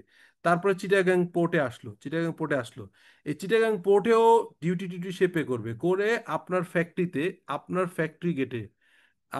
ফ্যাক্টরি গেটে সে পৌঁছায় দিবে, কিন্তু সমস্তগুলো খরচ আপনাকে চার্জ করে দিবে। তাহলে দুইটা হইতে পারে, চায়নার ফ্যাক্টরি গেট থেকে আপনি নিজে নিয়ে পুরো খরচগুলো নিজে পে করতে পারেন, অথবা চায়নার লোকও কিন্তু আপনার ফ্যাক্টরিতে পৌঁছে দিতে পারে, এরকম হয়। আবার কিছু টার্ম থাকে এফওবি বলে, অর্থাৎ যেটা হচ্ছে আপনার সমুদ্র পর্যন্ত, মানে চায়নার লোকালটা সে খরচ আর বাদ বাকি আমার। আবার অনেক সময় হয় যে না, আপনার চিটাগাং পোর্ট পর্যন্ত সে পৌঁছায় দেয়, চিটাগাং থেকে রিলিজ করার খরচ আমার। এরকম বিভিন্ন ইনকোটার্ম আলাদা আলাদা আছে। আপাতত এইটা দরকার নাই ডিটেল জানা। যদি খুব আগ্রহ থাকে, আপনারা যদি খালি এখন বলেন যে আগ্রহ আছে, তাহলে আমি ইনকোটার্ম নিয়ে একটা স্পেসিফিক। ইনকোটাম স্যার 11টা না স্যার ইনকোটাম? হ্যাঁ হ্যাঁ, 11টা। 11টা আপনার হচ্ছে মানে এইটা যদি আপনারা ইনকোটার্ম যারা হচ্ছে যে জানেন তারা তো জানেন, আর যারা জানেন না তারা যদি মনে করেন যে আমি তাহলে ইনকোটার্ম নিয়ে এটার একটা ছোট্ট হয়তো 10 মিনিটের ভিডিও বানায় দিয়ে দিব, বাট এখন আর ডিটেইল এখানে ইনকোটার্ম নিয়ে আলাপ করার সুযোগ নাই। তো যাই হোক, এটা আমরা বুঝলাম। হুম। তো স্যার একটা ভিডিও এই দিলেই বলেন। হবে। জি জি, আচ্ছা। তাহলে এখন দেখেন, আমি যে কোশ্চেনটা করছিলাম সেই কোশ্চেনটা আমি ওগুলা বলতে গেলে তো আসলে অর্ধেক অর্ধেক বলা যায় না। এই কারণে হচ্ছে আমি আপনাকে, এই যে দেখেন, যখন কস্ট অফ পারচেস, এই কস্ট অফ পারচেস যখন আমি করছি তখন কি কি করছি খেয়াল করেন। প্রথম হচ্ছে পারচেস, এই যে পারচেস যেটা বলছি, পারচেস, পারচেসের ভিতরে কি, purchase less trade discount and rebate. তার মানে অবশ্য আপনি যদি 1000 ইউনিট কিনেন, সেটার যে প্রাইস হবে, যদি একবারে 5000 ইউনিট কিনেন, তাহলে কিছু ট্রেড ডিসকাউন্ট দিতে পারে, ভলিউম ডিসকাউন্ট। তো এই ডিসকাউন্ট বাদ দিয়ে যেটাকে পাবেন এটা হচ্ছে যোগ হবে। এটা সিম্পল, এটা কমন সেন্স, এটা তেমন কিছু না। তারপর ইম্পোর্ট ডিউটি, ঠিক আছে। ইম্পোর্ট ডিউটি, ইম্পোর্ট ডিউটির ক্ষেত্রে কি বললাম, যে যেসব ডিউটিগুলো আপনার রিবেট পাবেন সেগুলো ইনভেন্টরির সাথে যোগ হবে না। আবারও বলি, যেসব ইম্পোর্ট ডিউটিগুলো রিবেট পাবেন সেগুলো ইনভেন্টরির সাথে যোগ হবে না।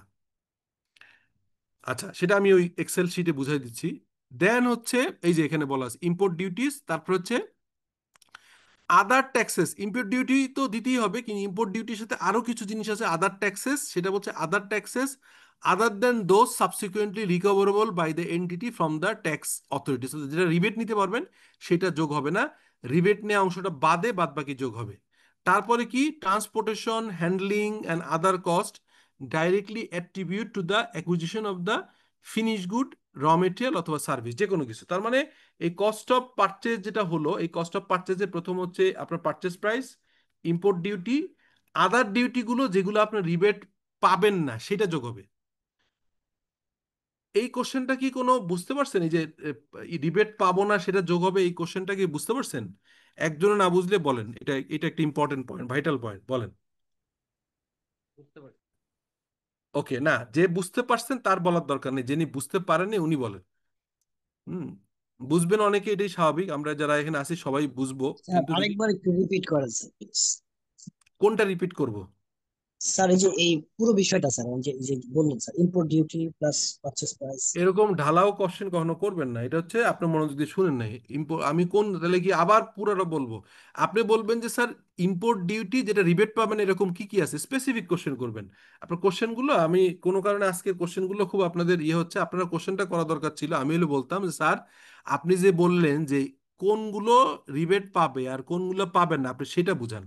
আপনারা বললেন যে আবার বলেন, এটা তো কোনো জেনারেল কোশ্চেন, এরকম করলে অন্যরাও আপনাকে কিন্তু জাজ করে। একটু স্মার্ট কোশ্চেন করতে হবে। এইবার আসেন, এইখানেই হচ্ছে আজকে একটু মনে হয় কোশ্চেন করলে আপনাদের কথাগুলো বলতেছি, এটার একটা কারণ আছে। কারণটা হচ্ছে আপনারা এই যে একটু ক্লাসে আসার আগে, যেমন আপনারা সবাই সিলেবাস আছে, আপনারা জানেন IS 1 আগের দিন পড়ানো হয়েছে, আজকে IS 2 পড়াবো। আমার একটা প্রত্যাশা থাকতেই পারে যে IS 2 অনেক ভিডিও আছে, আমারও আছে, অন্য লেকচারারদের আছে, সেটা যদি একটু দেখতেন তাহলে আর একটু ম্যাচিউরড কোশ্চেন করতে পারতেন, আমাকে একটু আটকাইতে পারতেন। কিন্তু আপনারা যেহেতু দেখেন না, এই জন্য খুব সাধারণ কোশ্চেন করছেন, ফলে আপনারা বেশি লাভবান হবেন না। আমার কোশ্চেন হচ্ছে যে কোশ্চেন যত কঠিন কোশ্চেন হবে তত লাভ। আচ্ছা যাই হোক, এবার আসেন কাস্টম ডিউটি। হ্যাঁ, এটা হচ্ছে র মেটেরিয়ালের ভিতরে অ্যাড হবে, এটা অ্যাড হবে। এই কাস্টম ডিউটিটা অ্যাড হবে কারণ রিবেট পাওয়া যাবে না। এই কাস্টম ডিউটি অ্যাড হবে, এটা অ্যাড হবে, ঠিক আছে। অ্যাড মানে প্লাস।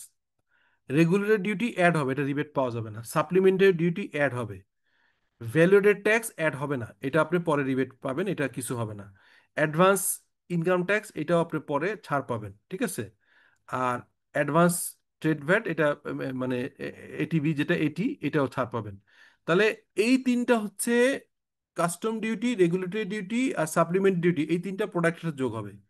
আর এই তিনটা যোগ হবে না কারণ এটা রিবেট পাবেন। কারণ আপনি বলতে পারেন এগুলোর মানে কি, এগুলোর মানে হচ্ছে কাস্টম ডিউটি মানে যে কোনো ইম্পোর্ট করলেই আপনার 0% থেকে শুরু করে আপনার অনেক পার্সেন্ট হইতে পারেন, 25% এক্সাম্পল দিয়েছি। কিছু কিছু প্রোডাক্টের হয়তো কাস্টম ডিউটি 0 হইতে পারে, কোনোটা কোনো কোনো 1%, 3% থেকে শুরু করে অনেক হইতে পারে। রেগুলেটরি ডিউটি আরডি সাধারণত একটা পার্সেন্টেজ থাকে কম।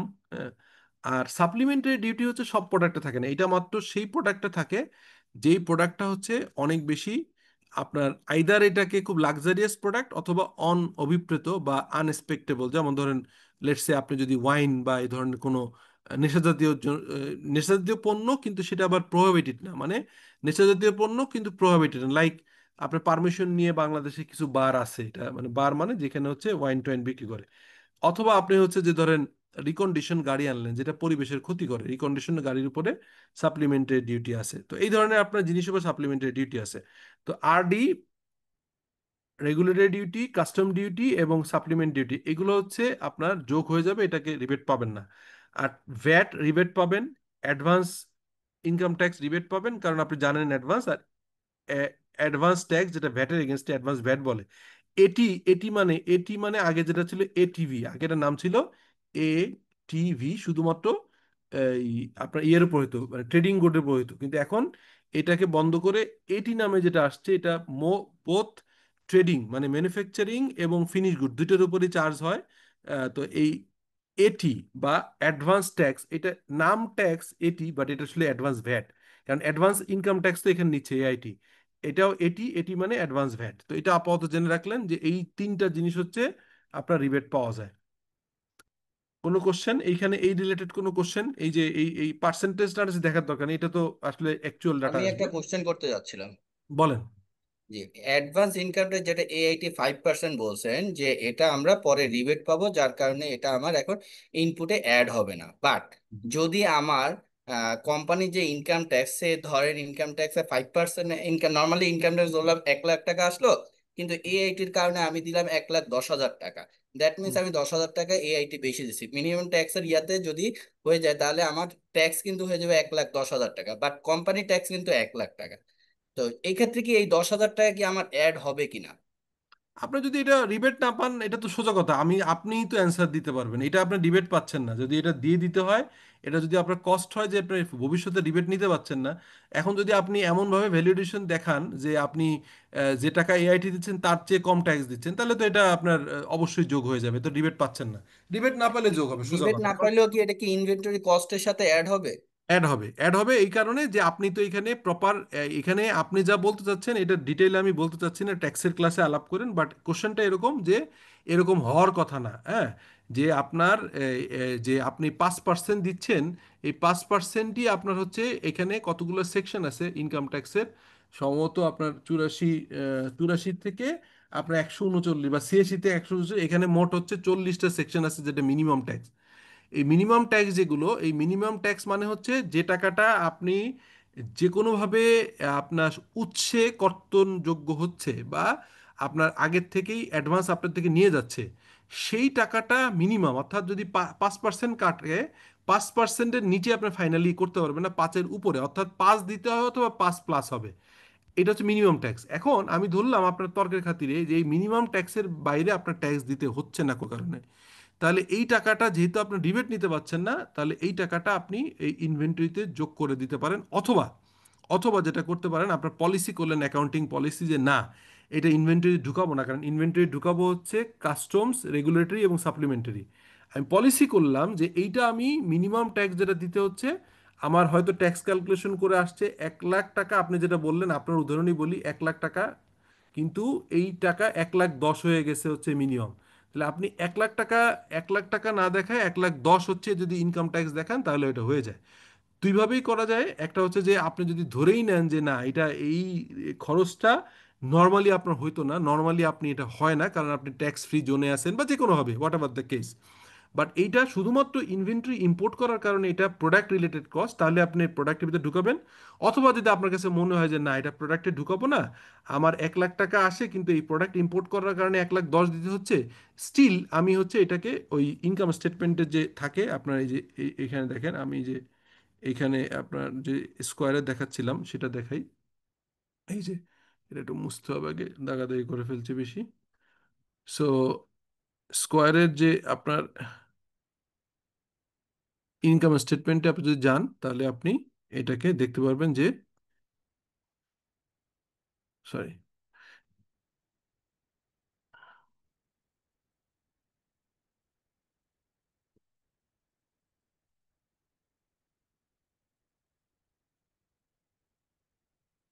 এই যে আপনার হচ্ছে ইনকাম স্টেটমেন্ট, এই যে আপনি এখানে নিয়ে আসবেন এই কারেন্ট এবং ডেফার্ড। এই কারেন্ট আর ডেফার্ডটা আপাতত, ডেফার্ডটা আমি আলাদা একটা ক্লাস নিব দেখে, আপাতত ডেফার্ড ট্যাক্স বুঝতে হবে না, বাট এইটা বুঝেন যে আপনি এইখানে আনবেন নাকি এইখানে আনবেন, নাকি হচ্ছে আপনার এই যে সিওজিএস এ যাবে, এটা ডিপেন্ড করে আপনার ওই বিজনেস নেচারের উপরে। সো এইটুকু আপাতত জানলেন। আপনি যদি মনে করেন যে না, এটা আমার এইখানে আনলে সুবিধা, এটা লজিক্যাল, আপনি এইভাবে ম্যানেজমেন্ট যদি অ্যাগ্রি করে আপনি পলিসি আনতে পারেন, এবং অডিটর যদি আপত্তি না করে তাহলে আর কেউ কোশ্চেন করবে না, কারণ এইটা, এই জিনিসটা নিয়ে ইনকাম ট্যাক্স অথরিটি খুব একটা বদার্ড না। তো সেটাতে সমস্যা নাই, কিন্তু আপনার অডিটর লজিক্যালি বুঝতে হবে যে এটা কি আসলে প্রোডাক্ট রিলেটেড কস্ট নাকি পরবর্তীকালে এটা পিরিয়ড রিলেটেড কস্ট। সো আপনি এই সিওজিএস এর ভিতরেও আনতে পারেন যদি এমন হয় যে আমি বিজনেস নেচার অনুযায়ী আমার ট্যাক্সই আসে না, আমি ট্যাক্স ফ্রি জোনে আছি, বাট কোনো একটা প্রোডাক্ট ইম্পোর্ট করার কারণে সেই ট্যাক্সটা আমাকে এআইটি দিতে হয়েছে, যেটা আমি আসলে মিনিমাম ট্যাক্সের আওতায় পড়ে গেছে, এর চেয়ে আর আমি কমাইতে পারছি না, তখন আপনি ওইটা কি প্রোডাক্ট কস্ট ঢুকাবেন নাকি হচ্ছে পিরিয়ড কস্ট আনবেন, this is your policy. Anyway, so এইটা আমরা এখন বুঝতে পারলাম। তো এখন একটা সিম্পল আপনার এক্সারসাইজ দিই, কুইকলি আপনারা একটু বলেন। এটা আমি সব ক্লাসেই মোটামুটি বলি। এখানে আপনার Akij group purchase motorcycle from various countries and export them to Europe. Akij group has incurred this expense during 2021। 2021 সালে তারা কিছু ম্যাটেরিয়াল এনেছিল, সেই ম্যাটেরিয়ালগুলোর কস্ট অফ, যেটাকে হচ্ছে কস্ট অফ পারচেস, যেটা ছিল কস্ট অফ পারচেসটা আসছে কত টাকা, সরি,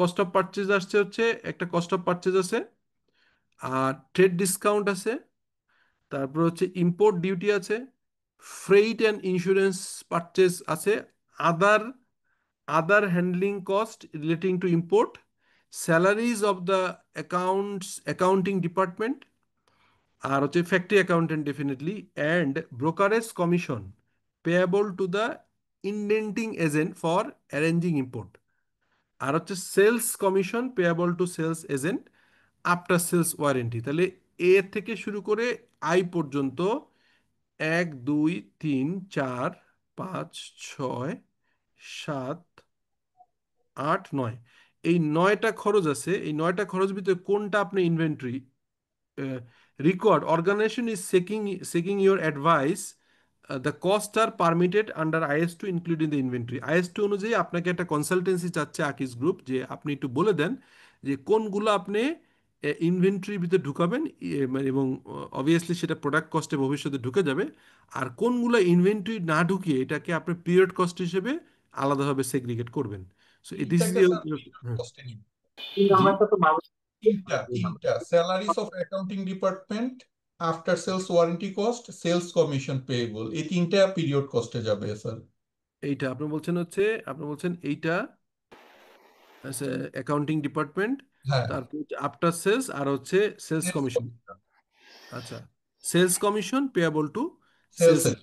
আচ্ছা, আপনি ঠিক আছে, আপনি থ্যাংক ইউ, আপনি মিউট করেন। অন্যরা কি এটার সাথে একমত নাকি ডেফার আছেন একটু? এখানে যেমন কস্ট অফ পারচেজ থেকে ট্রেড ডিসকাউন্ট আগে বাদ যাবে, টেস্টেশনটা না, আমি বাদ সেটা দিয়ে বলিনি, হ্যাঁ, সেটা তো বাদ যাবেই ভাই, টেস্ট গেট বাদ যাবে।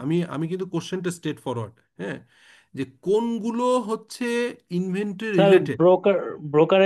ব্রোকারেজ কমিশন পেবল যেটা আছে ওইটাও বাদ, ওইটাও পিরিয়ড কস্টে যাবে। ব্রোকারেজ কমিশন কোটা কোন জায়গায়, কত নম্বর বলেন তো?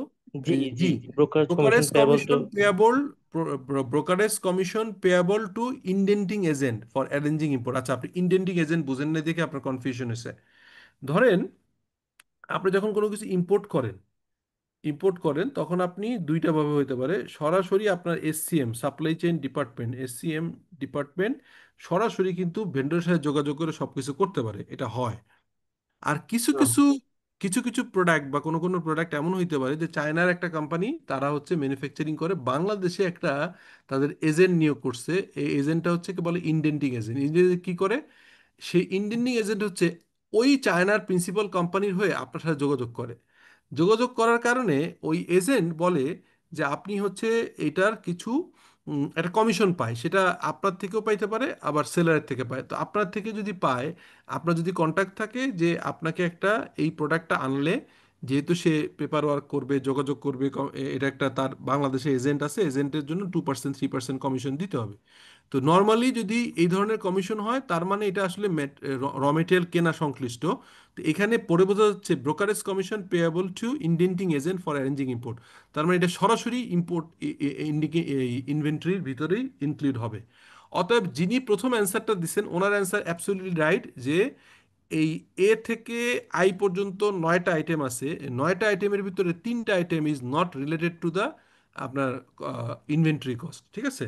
আর যিনি ব্যাখ্যা করছিলেন ওনারটাও রাইট, বাট আমি ওই ব্যাখ্যাটা জানতে চাইনি যে নর্মালি কি হবে। 100 টাকা হচ্ছে আপনার দাম ছিল, তা আপনি যে ট্রেড ডিসকাউন্ট যদি 5 টাকা পান তাহলে 5 টাকা বাদ দিয়ে আপনার হচ্ছে 995 টাকা হবে হচ্ছে ইয়ে। তার সঙ্গে যোগ হবে কি এই যে ইম্পোর্ট ডিউটি, তার সঙ্গে যোগ হবে ইন্স্যুরেন্স, তার সঙ্গে যোগ হবে হ্যান্ডলিং কস্ট, তার সাথে যোগ হবে এই যে ইনডেন্টিং কমিশন, এবং তার সাথে এইগুলো যোগ করে আপনার আসবে মানে মোট 6টা আইটেম যোগ হবে, 3টা হবে না। বোঝা গেছে ভাই? কোনো স্যার প্রশ্ন? হ্যাঁ, জি। বুঝতে পারছি। ওকে, এটা সহজ জিনিস, এটা তেমন কোনো কঠিন কিছু না। বাট এই যে একটু আগে যেটা বুঝলাম, এখন আপনাদের এখানে একটা কোশ্চেন থাকতে পারে যে এই যে আপনার এই ইম্পোর্ট ডিউটি বলছি, ইম্পোর্ট ডিউটি মানেই হচ্ছে এটা আসলে ওই যে কাস্টমস এবং আরডি। সো এটা আসলে রিবেট পাওয়া যাবে না, এটা ধরে নেওয়া হচ্ছে। কিন্তু যদি আপনার এখানে যদি থাকতো এআইটি এটি এরকম থাকতো তাহলে আপনি কোশ্চেন করতেন যেটা কি রিবেট পাবেন কিনা, রিবেট পেলে এটা ধরতেন। স্যার ছোট একটা কোশ্চেন। বলেন প্লিজ। স্যার ওই যে আউটপুট ভ্যাট যদি 15% না হয় তাহলে তো ওইটা তো রিফান্ডের আসবে না আরে ভিএটিটা ভাই স্যার।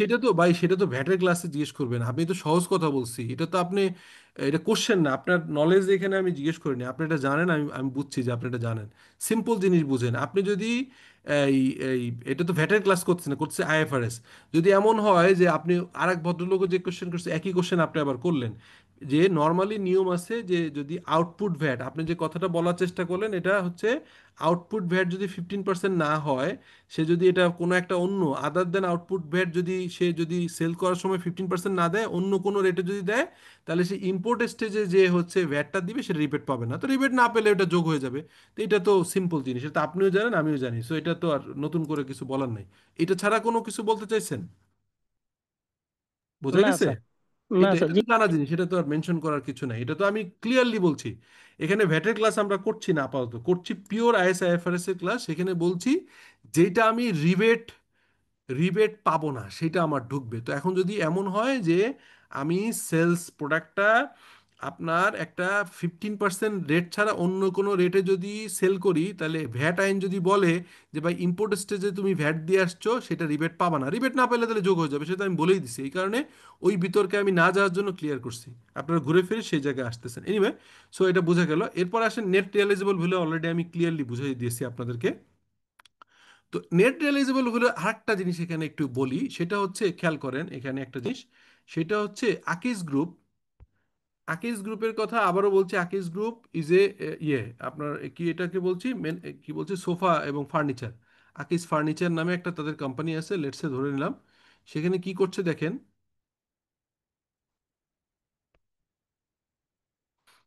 কি করছে দেখেন। Akij group is a retail of retail a retailer of a Bangladeshi furniture and has 5 major product lines like sofa, dining table, beds, clothes and হচ্ছে আপনার লাউঞ্জ চেয়ার। হ্যাঁ, এখানে বলা হচ্ছে at December 31, 2021 quantity on hand, quantity on hand মানে এইটা কত quantity আছে, নেট রিয়েলাইজেবল ভ্যালু, আর হচ্ছে net realisable cost per unit, আর নেট রিয়েলাইজেবল ভ্যালু, তিনটা জিনিস দেওয়া আছে of the unit as follows.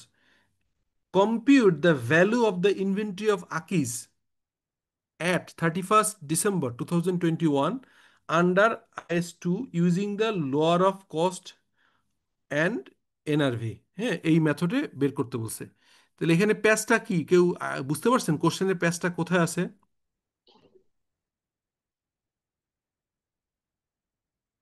বুঝছেন কিনা এখানে প্যাচটা কোথায় আছে বুঝছেন? প্যাচটা হচ্ছে কস্ট পার ইউনিট দেওয়া আছে আর এনআরবি দেওয়া আছে, এই দুটার মধ্যে নর্মালি ছোটটা দিয়ে শুরু করতে হবে আর কি।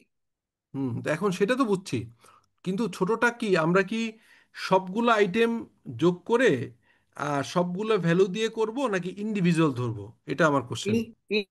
ইন্ডিভিজুয়াল। ইন্ডিভিজুয়াল, তার মানে এখানে সোফা 100 ইউনিট, ছোট হচ্ছে 1000 করে। 1000, এটা নিব। তারপরে ডাইনিং টেবিল 200, 200 এই 450 করে। 450 নিব। তারপরে বেড 300, এই 1600, 1500 করে। 1500 নিব। আর হচ্ছে ক্লোজেট যেটা হচ্ছে এটা হচ্ছে 750 নিব। 750, ইয়েস। আর হচ্ছে চেয়ার 200। Lounge chair 200। তাহলে এখানে কি হবে 100 ইন্টু 1000, তারপর হচ্ছে 200 ইন্টু 450, তারপর হচ্ছে আপনার 300 ইন্টু 1500, আর হচ্ছে 400 ইন্টু 750, আর হচ্ছে 500 ইন্টু 200। এইটা করে যোগ করে যেটা হবে টোটাল যোগফল সেটাই হবে হচ্ছে ইনভেন্টরি ভ্যালু। রাইট? বোঝা গেছে? জি জি, এটাই হবে। ওকে। তাহলে এটাও একটা বুঝলাম যে আপনার নেট রিয়েলাইজেবল ভ্যালু কিভাবে এটা করে। আর নেট রিয়েলাইজেবল ভ্যালুর এই যে NRV বের করার ফর্মুলা তো আগে আমি ওখানে দেখিয়েছি যে আপনার কিভাবে NRV বের করে। ওকে, তাহলে এইটা আমরা মোটামুটি বুঝতে পারলাম। ঠিক আছে, দিস ইজ ক্লিয়ার। ওকে, দেন আমরা এটা এই যে এখানে এই যে করা আছে ক্যালকুলেশন, আমি এই স্লাইডগুলো কালকে আপনারা পেয়ে যাবেন, সো আপনারা দেখে নিন। আচ্ছা, এটা আমরা অলরেডি আলাপ করছি। এটা নিয়ে আমাদের আপাতত দরকার নেই। ফিফো আছে, লিফো নাই, এটা বুঝলাম আমরা।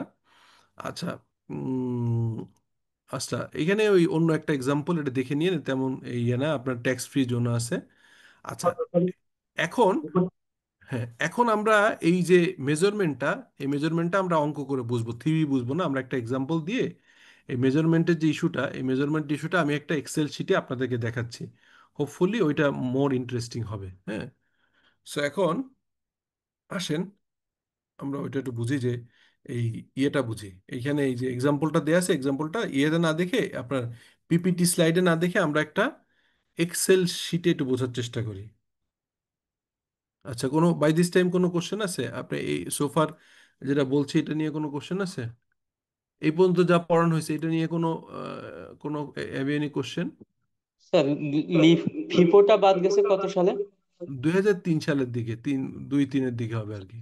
মানে এটা ঠিক হচ্ছে আছে। IASB আসার পরে বন্ধ করে দিচ্ছে, যখন ওই যে IASC ছিল না, আপনারা তো দুইজনই আমার প্রাথমিক ক্লাস পেয়েছেন। আরেকটা জিনিস খেয়াল করেন, আমি কিন্তু ক্লাসগুলো আবার ডিফারেন্ট ভাবে অন্য ক্লাসে পড়াইলে সেটাও দিই মাঝে মাঝে, যদি পারেন ওগুলো একটু দেখে নিন। আচ্ছা, একটা ইনভেন্টরি, আমি এটা এখানে একটা স্লাইড খুলি নতুন করে। এখানে দেখেন, এখানে একটা স্লাইড খুলি। আচ্ছা, এখানে এখানে আছে। এটি রেটটা তো 5% হবে না? না, এটি তো ভাই এটা এটি আপনার, 85%। না না 5% না, এটা ম্যানুফ্যাকচারিং একরকম আর ফিনিশ গুড একরকম। এটা মুখস্থ কথা না, এখানে আমি একটা এক্সাম্পল দিছি। আপনি তো আপনারা বারবার একটা ভুল করতেছেন, ট্যাক্স রেটের দিকে টেনে নিয়ে যাচ্ছেন আর বললেন যে সেটাও ভুল বললেন। ম্যানুফ্যাকচারিং এর এটি একরকম আর ট্রেডিং এর এটি একরকম। অতএব এই ডিসকাশনে যেন না, এটা এক্সাম্পল, এটা একটা এক্সাম্পল দিয়ে বুঝিয়েছি। এটা যে কোনো পার্সেন্ট হইতে পারে, এটা 5 হইতে পারে, 3 হইতে পারে, এটা ফ্যাক্ট না। আপনি এটি যেটা বলতেছেন, যদি র মেটেরিয়াল ইম্পোর্ট করেন তাহলে এটা হবে হচ্ছে 3%, ফিনিশগুলোর 5%, বা এটা যদি বছর টু বছর চেঞ্জ হইতে পারে। অতএব এটা নিয়ে স্যার কোশ্চেন না, এখন কিন্তু এটা সাড়ে আপনাদের সাত পার্সেন্ট বড় সমস্যা কি জানেন, আপনারা হচ্ছে মানে মোটা জিনিসটা না বুঝে সিম্পল জিনিস নিয়ে আর্গুমেন্ট করেন। এটাতে এই 2 মিনিট কথা বললে 2 মিনিট লস। আর যাই হোক, এখন দেখেন এখানে আমরা, এখানে দেখেন প্রথমে হচ্ছে আপনার একটা, প্রথম আপনি একটা ইম্পোর্টের প্রক্রিয়া কি হয়। প্রথম হচ্ছে আপনি যে কোনো কিছু একটা ইম্পোর্ট করলে আগে তো একটা আপনার SCM একটা কাজ করে, সেটা হচ্ছে আপনার একটা কোয়ারি করে, বিভিন্ন মেইল টেইল দেয়, দিয়ে কিছু মেইল দিয়ে ইমেল দিয়ে আপনার আপনার ভেন্ডর ঠিক করে। ভেন্ডর ঠিক করার পরে সেকেন্ড স্টেজ হয়, তার একটা হচ্ছে হয়তো একটা ইয়ে আপনার একটা ইনস্পেকশন করে যে র মেটেরিয়াল ঠিক আছে কিনা দেখে, দেখার পরে একটা আপনার হচ্ছে একটা MOU, আগে একটা NDA করে, NDA। এনডিএ মানে নন ডিসক্লোজার এগ্রিমেন্ট, এনডিএ করে একটা এমওইউ করতে পারে অথবা সরাসরি একটা এগ্রিমেন্ট করতে পারে। এগ্রিমেন্ট করে সে বছরের একটা অর্ডার দিয়ে দেয় যে কত টাকার প্রোডাক্ট সে আনবে। এটা হচ্ছে সাপ্লাই চেনের পার্ট।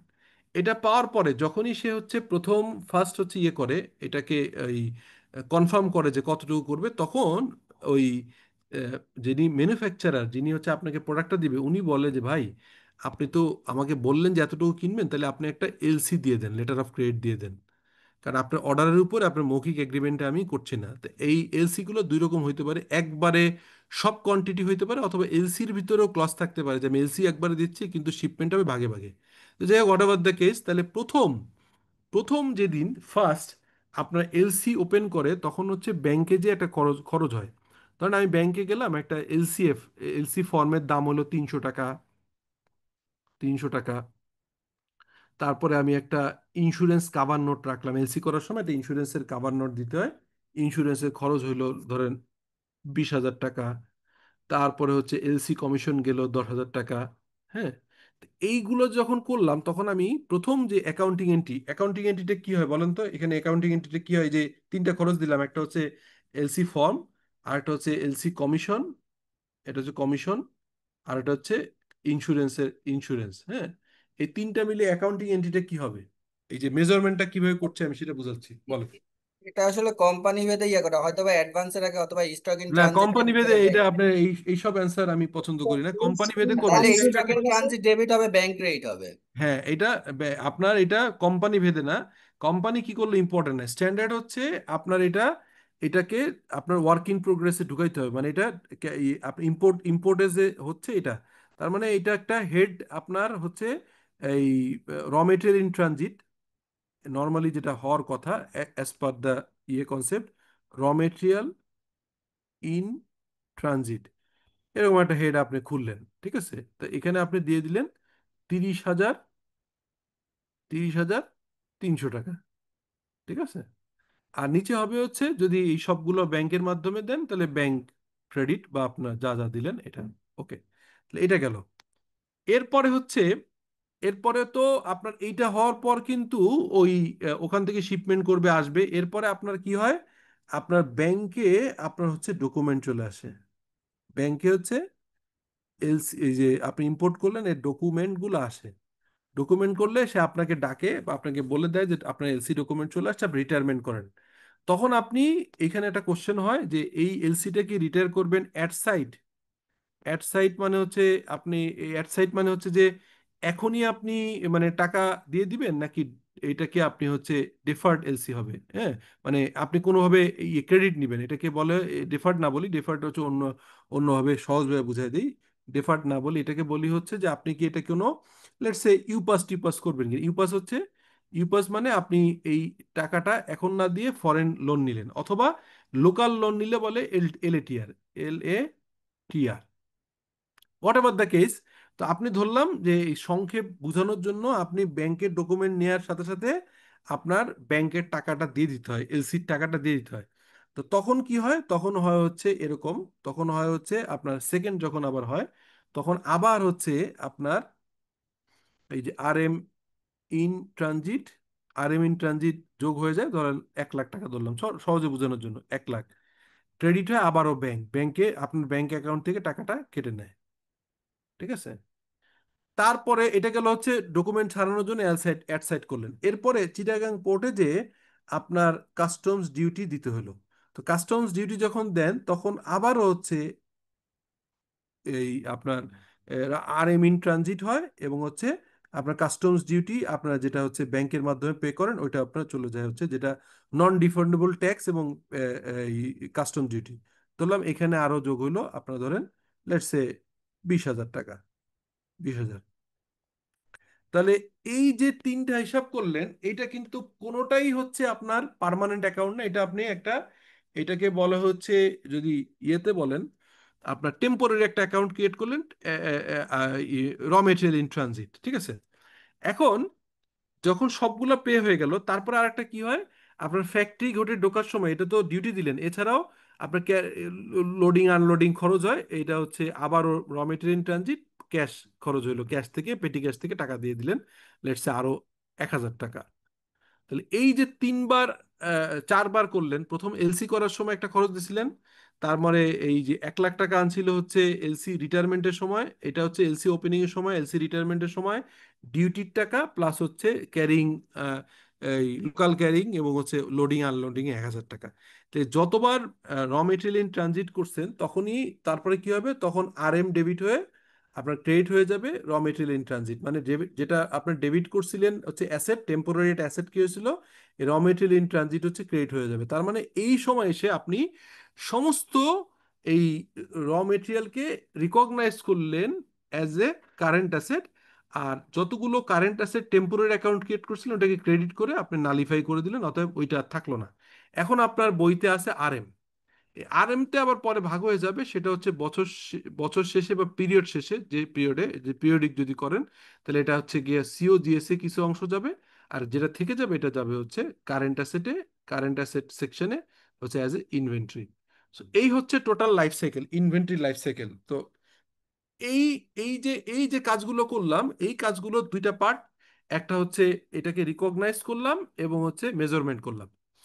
এরপরে এসে রিকগনাইজ মেজারমেন্টটা আমাদের হয়ে গেল, এরপরে আমরা যে কাজটা করবো প্রেজেন্টেশন। তা প্রেজেন্টেশনে যে কি হয় সেটা আপনাদের দেখাই।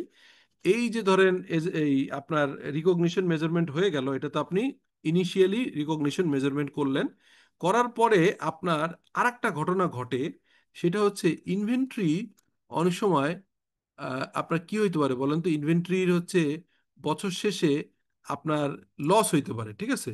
কি লস হইতে পারে, আপনি ইনভেন্টরির ক্ষেত্রে কি লস হইতে পারে, ধরেন আপনি এই যে ধরেন আমি বললাম যে ইনভেন্টরি ভ্যালু আসলো 20 লাখ টাকা, আপনি ইনভেন্টরির ভ্যালু আনলেন 20 লাখ টাকা, তার ভিতরে আপনার এই অলরেডি সারা বছর 10 লাখ টাকা হচ্ছে, 10 লাখ টাকা চলে গেছে হচ্ছে সিওজিএস এ, সিওজিএস এ চলে গেছে, আর 10 লাখ টাকা ছিল। এই 10 লাখ টাকা থাকতে যে আপনি দেখলেন যে নেট রিয়েলাইজেবল ভ্যালু চেক করে দেখলেন যে না, এটার এই কস্টের এই 10 লাখ টাকা 10 লাখ নাই, এটা হয়ে গেছে 9,95,000। এইটাকে আপনার কনসিডার করতে হবে। আর এই যে বাদ বাকিটা লস, এটা হচ্ছে ভ্যালুয়েশন লস আকারে আপনার হচ্ছে প্রফিট লসে আপনি এটা চার্জ করে দিবেন as a inventory valuation loss. এই যে কাজটা করলেন, এই অল আর বেসিকলি হচ্ছে রিকগনিশন অ্যান্ড মেজারমেন্ট। এই মেজারমেন্টটা দুইটা হয়, ইনিশিয়াল মেজারমেন্ট, সাবসিকুয়েন্ট মেজারমেন্ট। প্রথম যখন মেজারমেন্ট করলাম তখন আমি করলাম ডিটেইলটা, পরে সাবসিকুয়েন্টলি আবার চেক করলাম যে এই র মেটেরিয়ালটার যে আমি 10 লাখ টাকা বলছি এটা কি নেট রিয়েলাইজেবল কম কিনা। তো একটু আগে যেটা দেখলাম আমরা, একটু সোফা বা আকিজের যে হিসাবটা দেখলাম, দেখেন এই যে আকিজের যে হিসাবটা আমি একটু আগে সোফার এক্সাম্পল দিছিলাম, দেখেন এই এক্সাম্পলটাতেই ওই আমি যে কথাটা বললাম সেটা আছে অলরেডি। কি কথা আছে দেখেন, এখানে দেখেন সে কি করছিল,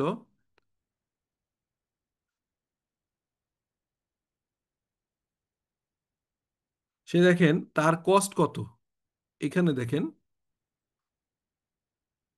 তার কস্ট, সোফার কস্ট 100 সোফা সেট আছে যার কস্ট পার ইউনিট 1,000 টাকা ছিল, এনআরভি 1,20 টাকা। তো এখানে তো কোনো সমস্যা নেই, এখানে কোনো লসের কোনো কাহিনী নেই, এখানে নো লস ইজ রেকর্ডেড, এখানে কোনো লস হবে না, কারণ এখানে আপনার কি আছে, আপনার ইয়ে বেশি আছে, এই যে এনআরভি বেশি, এটা নিয়ে কোনো লস নেই, নো লস, কোনো লস ক্যালকুলেশন করতে হবে না।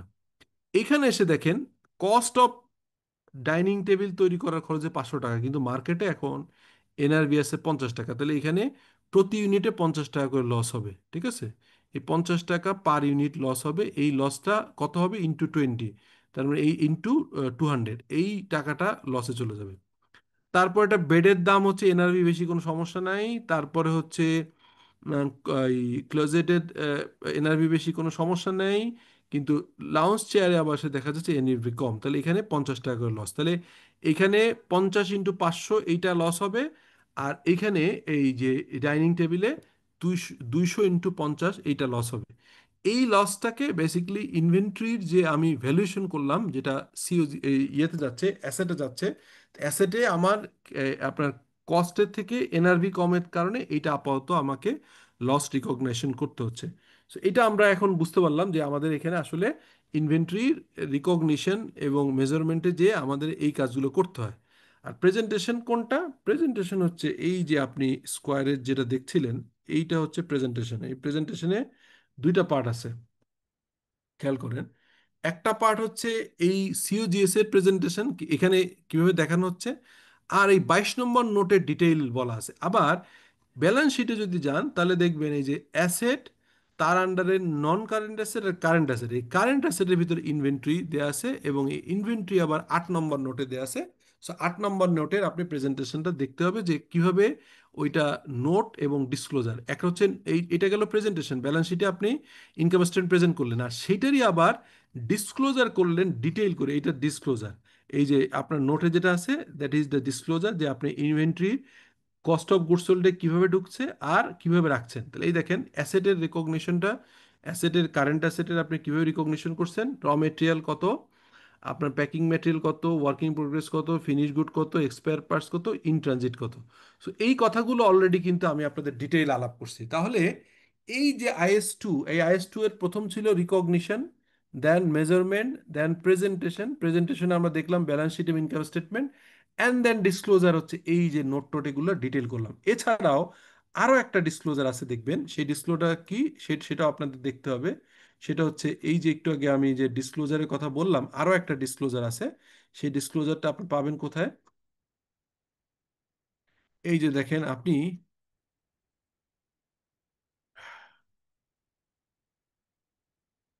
পলিসি নোটগুলো শুরু থেকে যদি আসেন, আমি কুইকলি একটু দেখাই যে কোথায় ডিসক্লোজার আছে। এই যে আপনার এটা হচ্ছে company profile, address, nature of business, basis of measurement, functional currency, estimate judgement, going concern, এগুলো আমরা IS1 এ সবই আলাপ করেছি। সিগনিফিকেন্ট অ্যাকাউন্টিং পলিসি, এই সিগনিফিকেন্ট অ্যাকাউন্টিং পলিসিতে এসে দেখবেন হচ্ছে plan property, equipment, subsequent measurement, depreciation, intangible asset property, work in progress, impairment, তারপর হচ্ছে ইনভেস্টমেন্ট প্রপার্টি, ফরেন কারেন্সি। এখানে আলাদাভাবে থাকার কথা ছিল না, অবশ্যই থাকার কথা ইনভেন্টরির ভ্যালুয়েশনটা। এই এই সরি, এই দেখেন আমি নিশ্চিত ছিলাম এখানে থাকবে। এই যে দেখেন ইনভেন্টরির ব্যাপারে আরেকটা নোট আছে। কি নোট আছে? এই যে এক্সেপ্ট, এই দাগাদাগি করেন না প্লিজ, হ্যাঁ, except in the, except in the, except for হচ্ছে goods in transit which is measured at cost. তাহলে ইয়ে কি করলো আপনার, এই যে যেটা গুডস ইন ট্রানজিট এটার মেজারমেন্ট কস্ট মেথডে, all other component of inventory are measured at lower of cost net realisable value. তার মানে কস্ট অথবা নেট রিয়েলাইজেবল যেটা ছোট সেটা সে নিছে, আর শুধুমাত্র ট্রানজিটটা কস্টে নিছে।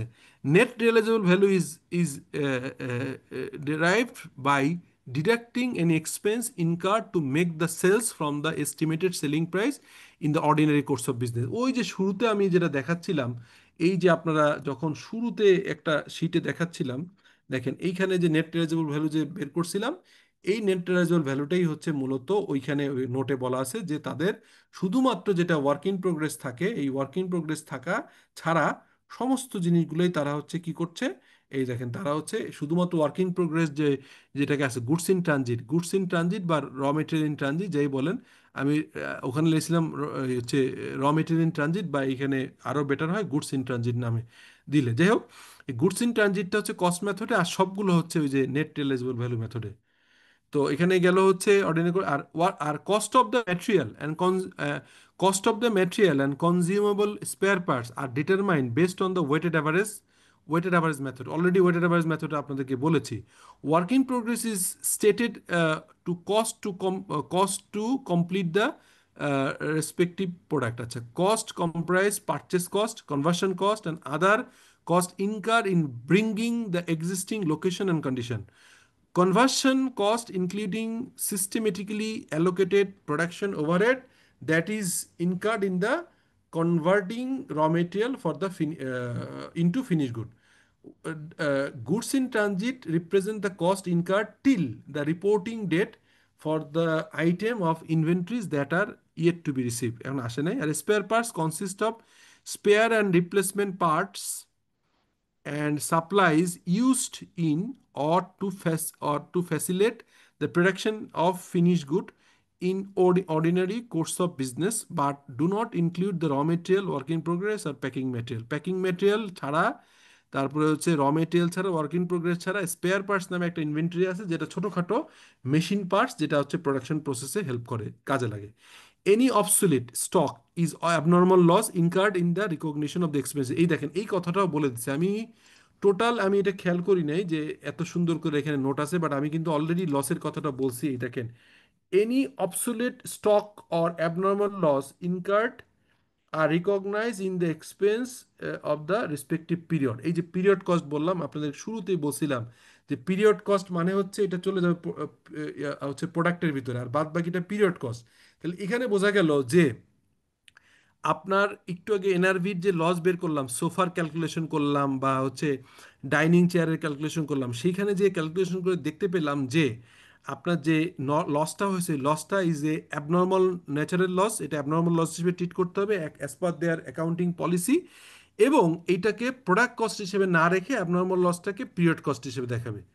কি এবার বুঝতে পারছেন পুরো আইএস টুর বিষয়টা? Is it clear to all of you? এখন কোশ্চেন থাকলে দুইটা কোশ্চেন করেন। আমি কিন্তু পুরো প্রেজেন্ট এই recognition, measurement, presentation and disclosure পুরো জিনিসটা ক্লিয়ার করে আইএস টুটা বুঝালাম। এভরি আসপেক্ট মোটামুটি আপনার 1 ঘন্টা 20 মিনিটের ভিতরে কাভার করার চেষ্টা করছি। Now it's time to ask any question. এখন আপনি কোশ্চেন করতে পারবেন। হয়তো অনেক কোশ্চেনের অ্যান্সার পেয়ে গেছেন অলরেডি, আর না হলে আপনারা আরেকবার এই ভিডিওটা দেখেন। কালকে যখন ভিডিওটা পাবেন, ভিডিওটা খুব মনোযোগ সহকারে দেখেন। দেখার পর আশা করি যে কোনো কোশ্চেন থাকলে আমার একটা নেক্সট কোশ্চেন ক্লাসে। ছিল স্যার, জি বলেন। একটু কাইন্ডলি যদি বায়োলজিক্যাল অ্যাসেটটা একটু না, আবার এটা একটু বুঝান। বায়োলজিক্যাল অ্যাসেট এখানে বলবো না, কারণ আলাদা একটা আইএস আছে, এখানে বলবো না। বায়োলজিক্যাল অ্যাসেটের ইনভেন্টরির সাথে যেহেতু রিলেটেড না, তো বায়োলজিক্যাল অ্যাসেট ইনভেন্টরিতে আসবে না, এইটুকু বললাম। তো কোথায় আসবে, কিভাবে আসবে, এটা IS 41 আছে। আমি জাস্ট এই ক্লাসটা শেষ করে 3-4 মিনিটের ভিতরেই বায়োলজিক্যাল অ্যাসেট রিলেটেড যে আইএসটা এবং হচ্ছে যে রেকর্ডেড ভিডিওটা দিব, এবং ওই পার্টিকুলার সেকশনে যখন পড়ানো হবে তখন দেখবেন বায়োলজিক্যাল অ্যাসেট। তারপরেও যেহেতু কোশ্চেনটা করছেন, সেটা হচ্ছে বায়োলজিক্যাল অ্যাসেট মানে হচ্ছে আপনার যেমন বিয়ারার প্ল্যান্ট বলে, হ্যাঁ, সংক্ষেপে আসলে বলা কঠিন। আমি তো ওই মানে হাতির দেখার মতো বলতে পারি না এটা, এই জন্য আমি অ্যান্সার অনেক সময় করতে চাই না, ডিটেলে বলতে হয়। যখন আপনি এগ্রিকালচার বিজনেস করবেন, তখন আপনি এখানে যে পাবেন যে কিছু কিছু অ্যাসেটকে বায়োলজিক্যাল অ্যাসেট বলা হয়। যেমন আপনি লেটসে একটা গাছ লাগাইলেন, সেই গাছের থেকে আপনার প্রোডাক্ট আসতেছে। তো যেমন ধরেন আপনি লেটসে আপনি একটা গরু কিনলেন, এই গরুটা কিনে গরুর দুধ আপনি বিক্রি করতেছেন, গরুর মাংস বিক্রি করতেছেন না।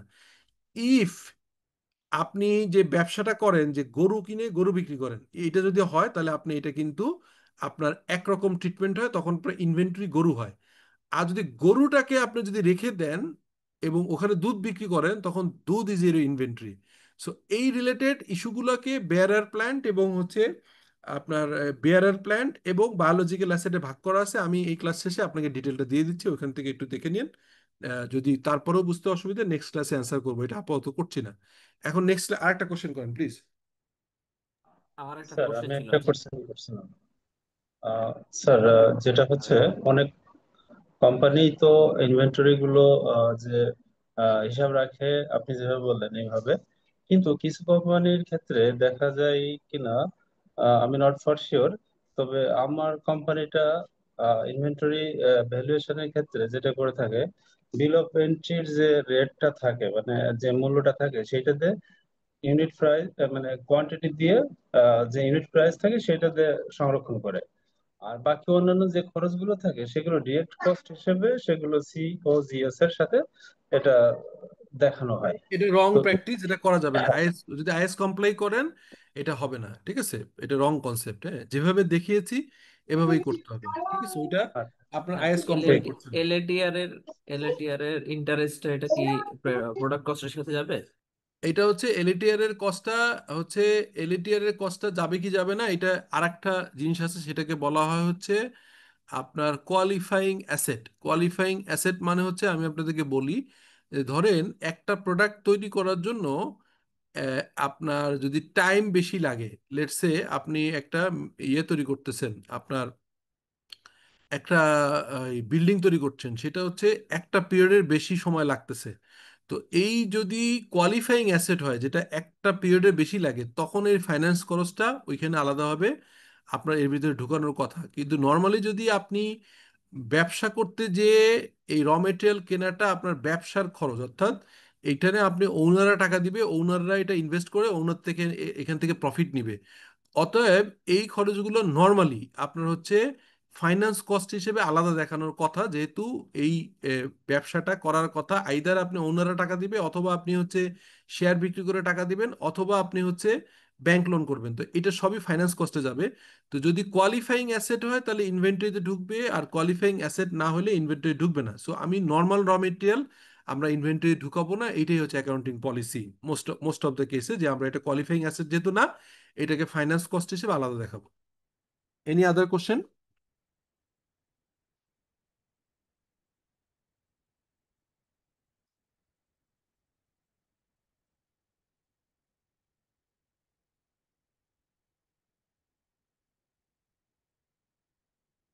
যে কথাটা বললাম একটু আগে, যে অ্যান্সারটা দিলাম, এটা মনে হয় এখানে আছে, এই শীটের ভিতরে আছে, যে হচ্ছে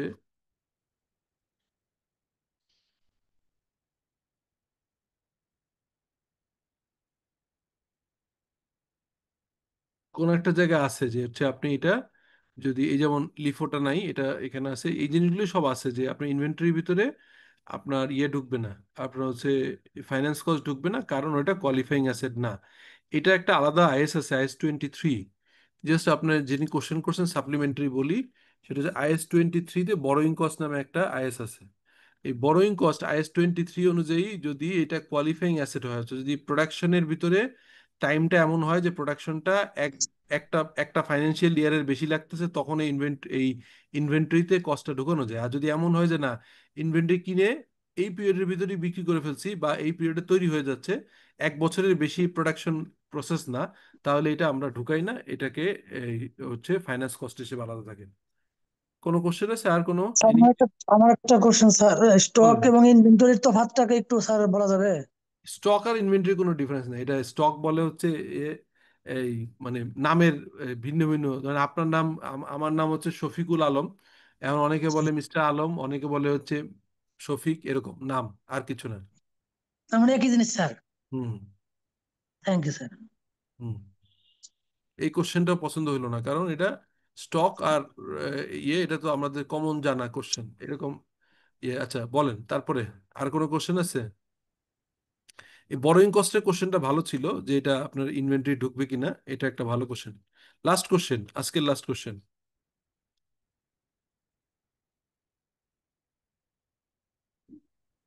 যদি না স্যার, থাকে তাহলে শেষ করি। বলেন। ক্লাস বাদে একটু রিলেভেন্ট কোশ্চেন ওকে, স্যার। এই আমাদের যে ফার্স্ট সেমিস্টার 4টে সাবজেক্ট আপনার কোশ্চেনটা বুঝছি না, আপনার সাউন্ড ক্লিয়ার না, সাউন্ডটা ক্লিয়ার করে বলেন, আপনার কথা বোঝা যাচ্ছে না।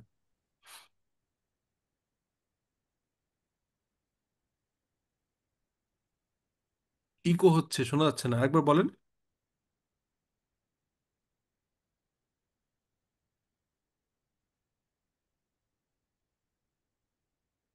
বলবেন না? শোনা যাচ্ছে আমার কথা? হ্যাঁ এখন শোনা যাচ্ছে, হ্যাঁ, বলেন।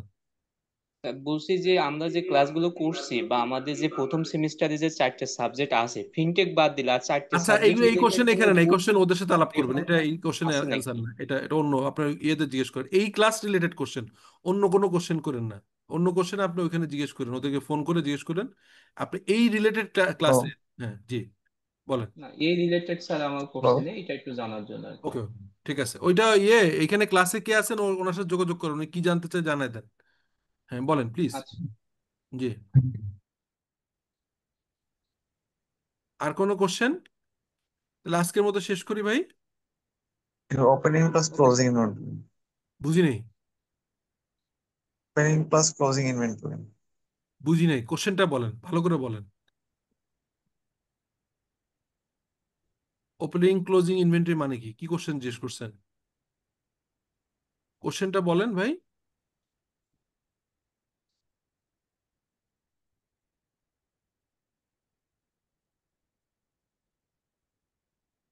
আচ্ছা ঠিক আছে, ওনার মনে হয় কোশ্চেন নাই।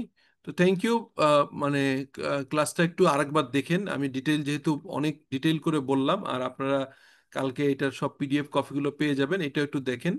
প্লাস ইনভেন্টরি রিলেটেড আমি ছোট ছোট কতগুলো আছে, যে FIFO FIFO method, weighted average method, এটা নিয়েও কিছু ছোট ছোট ভিডিও আছে।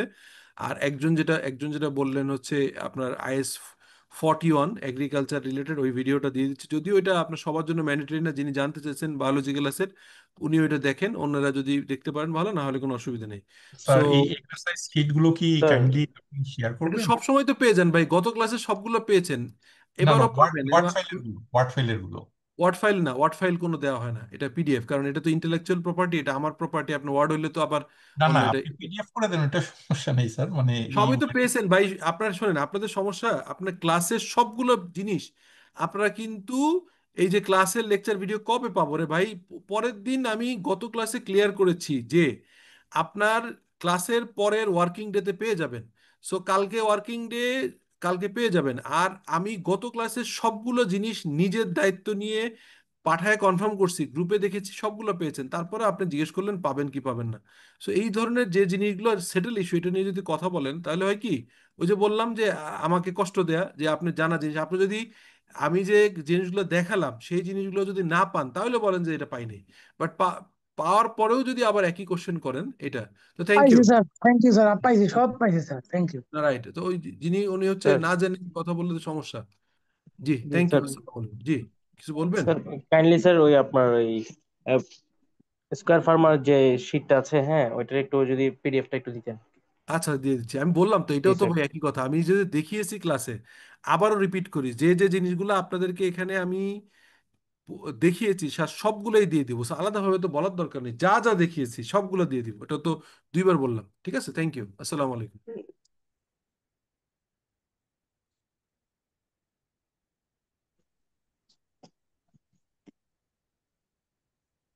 তারপরে সব অ্যান্সার দিতে ক্লাস শেষ, মনে চলে এসছে।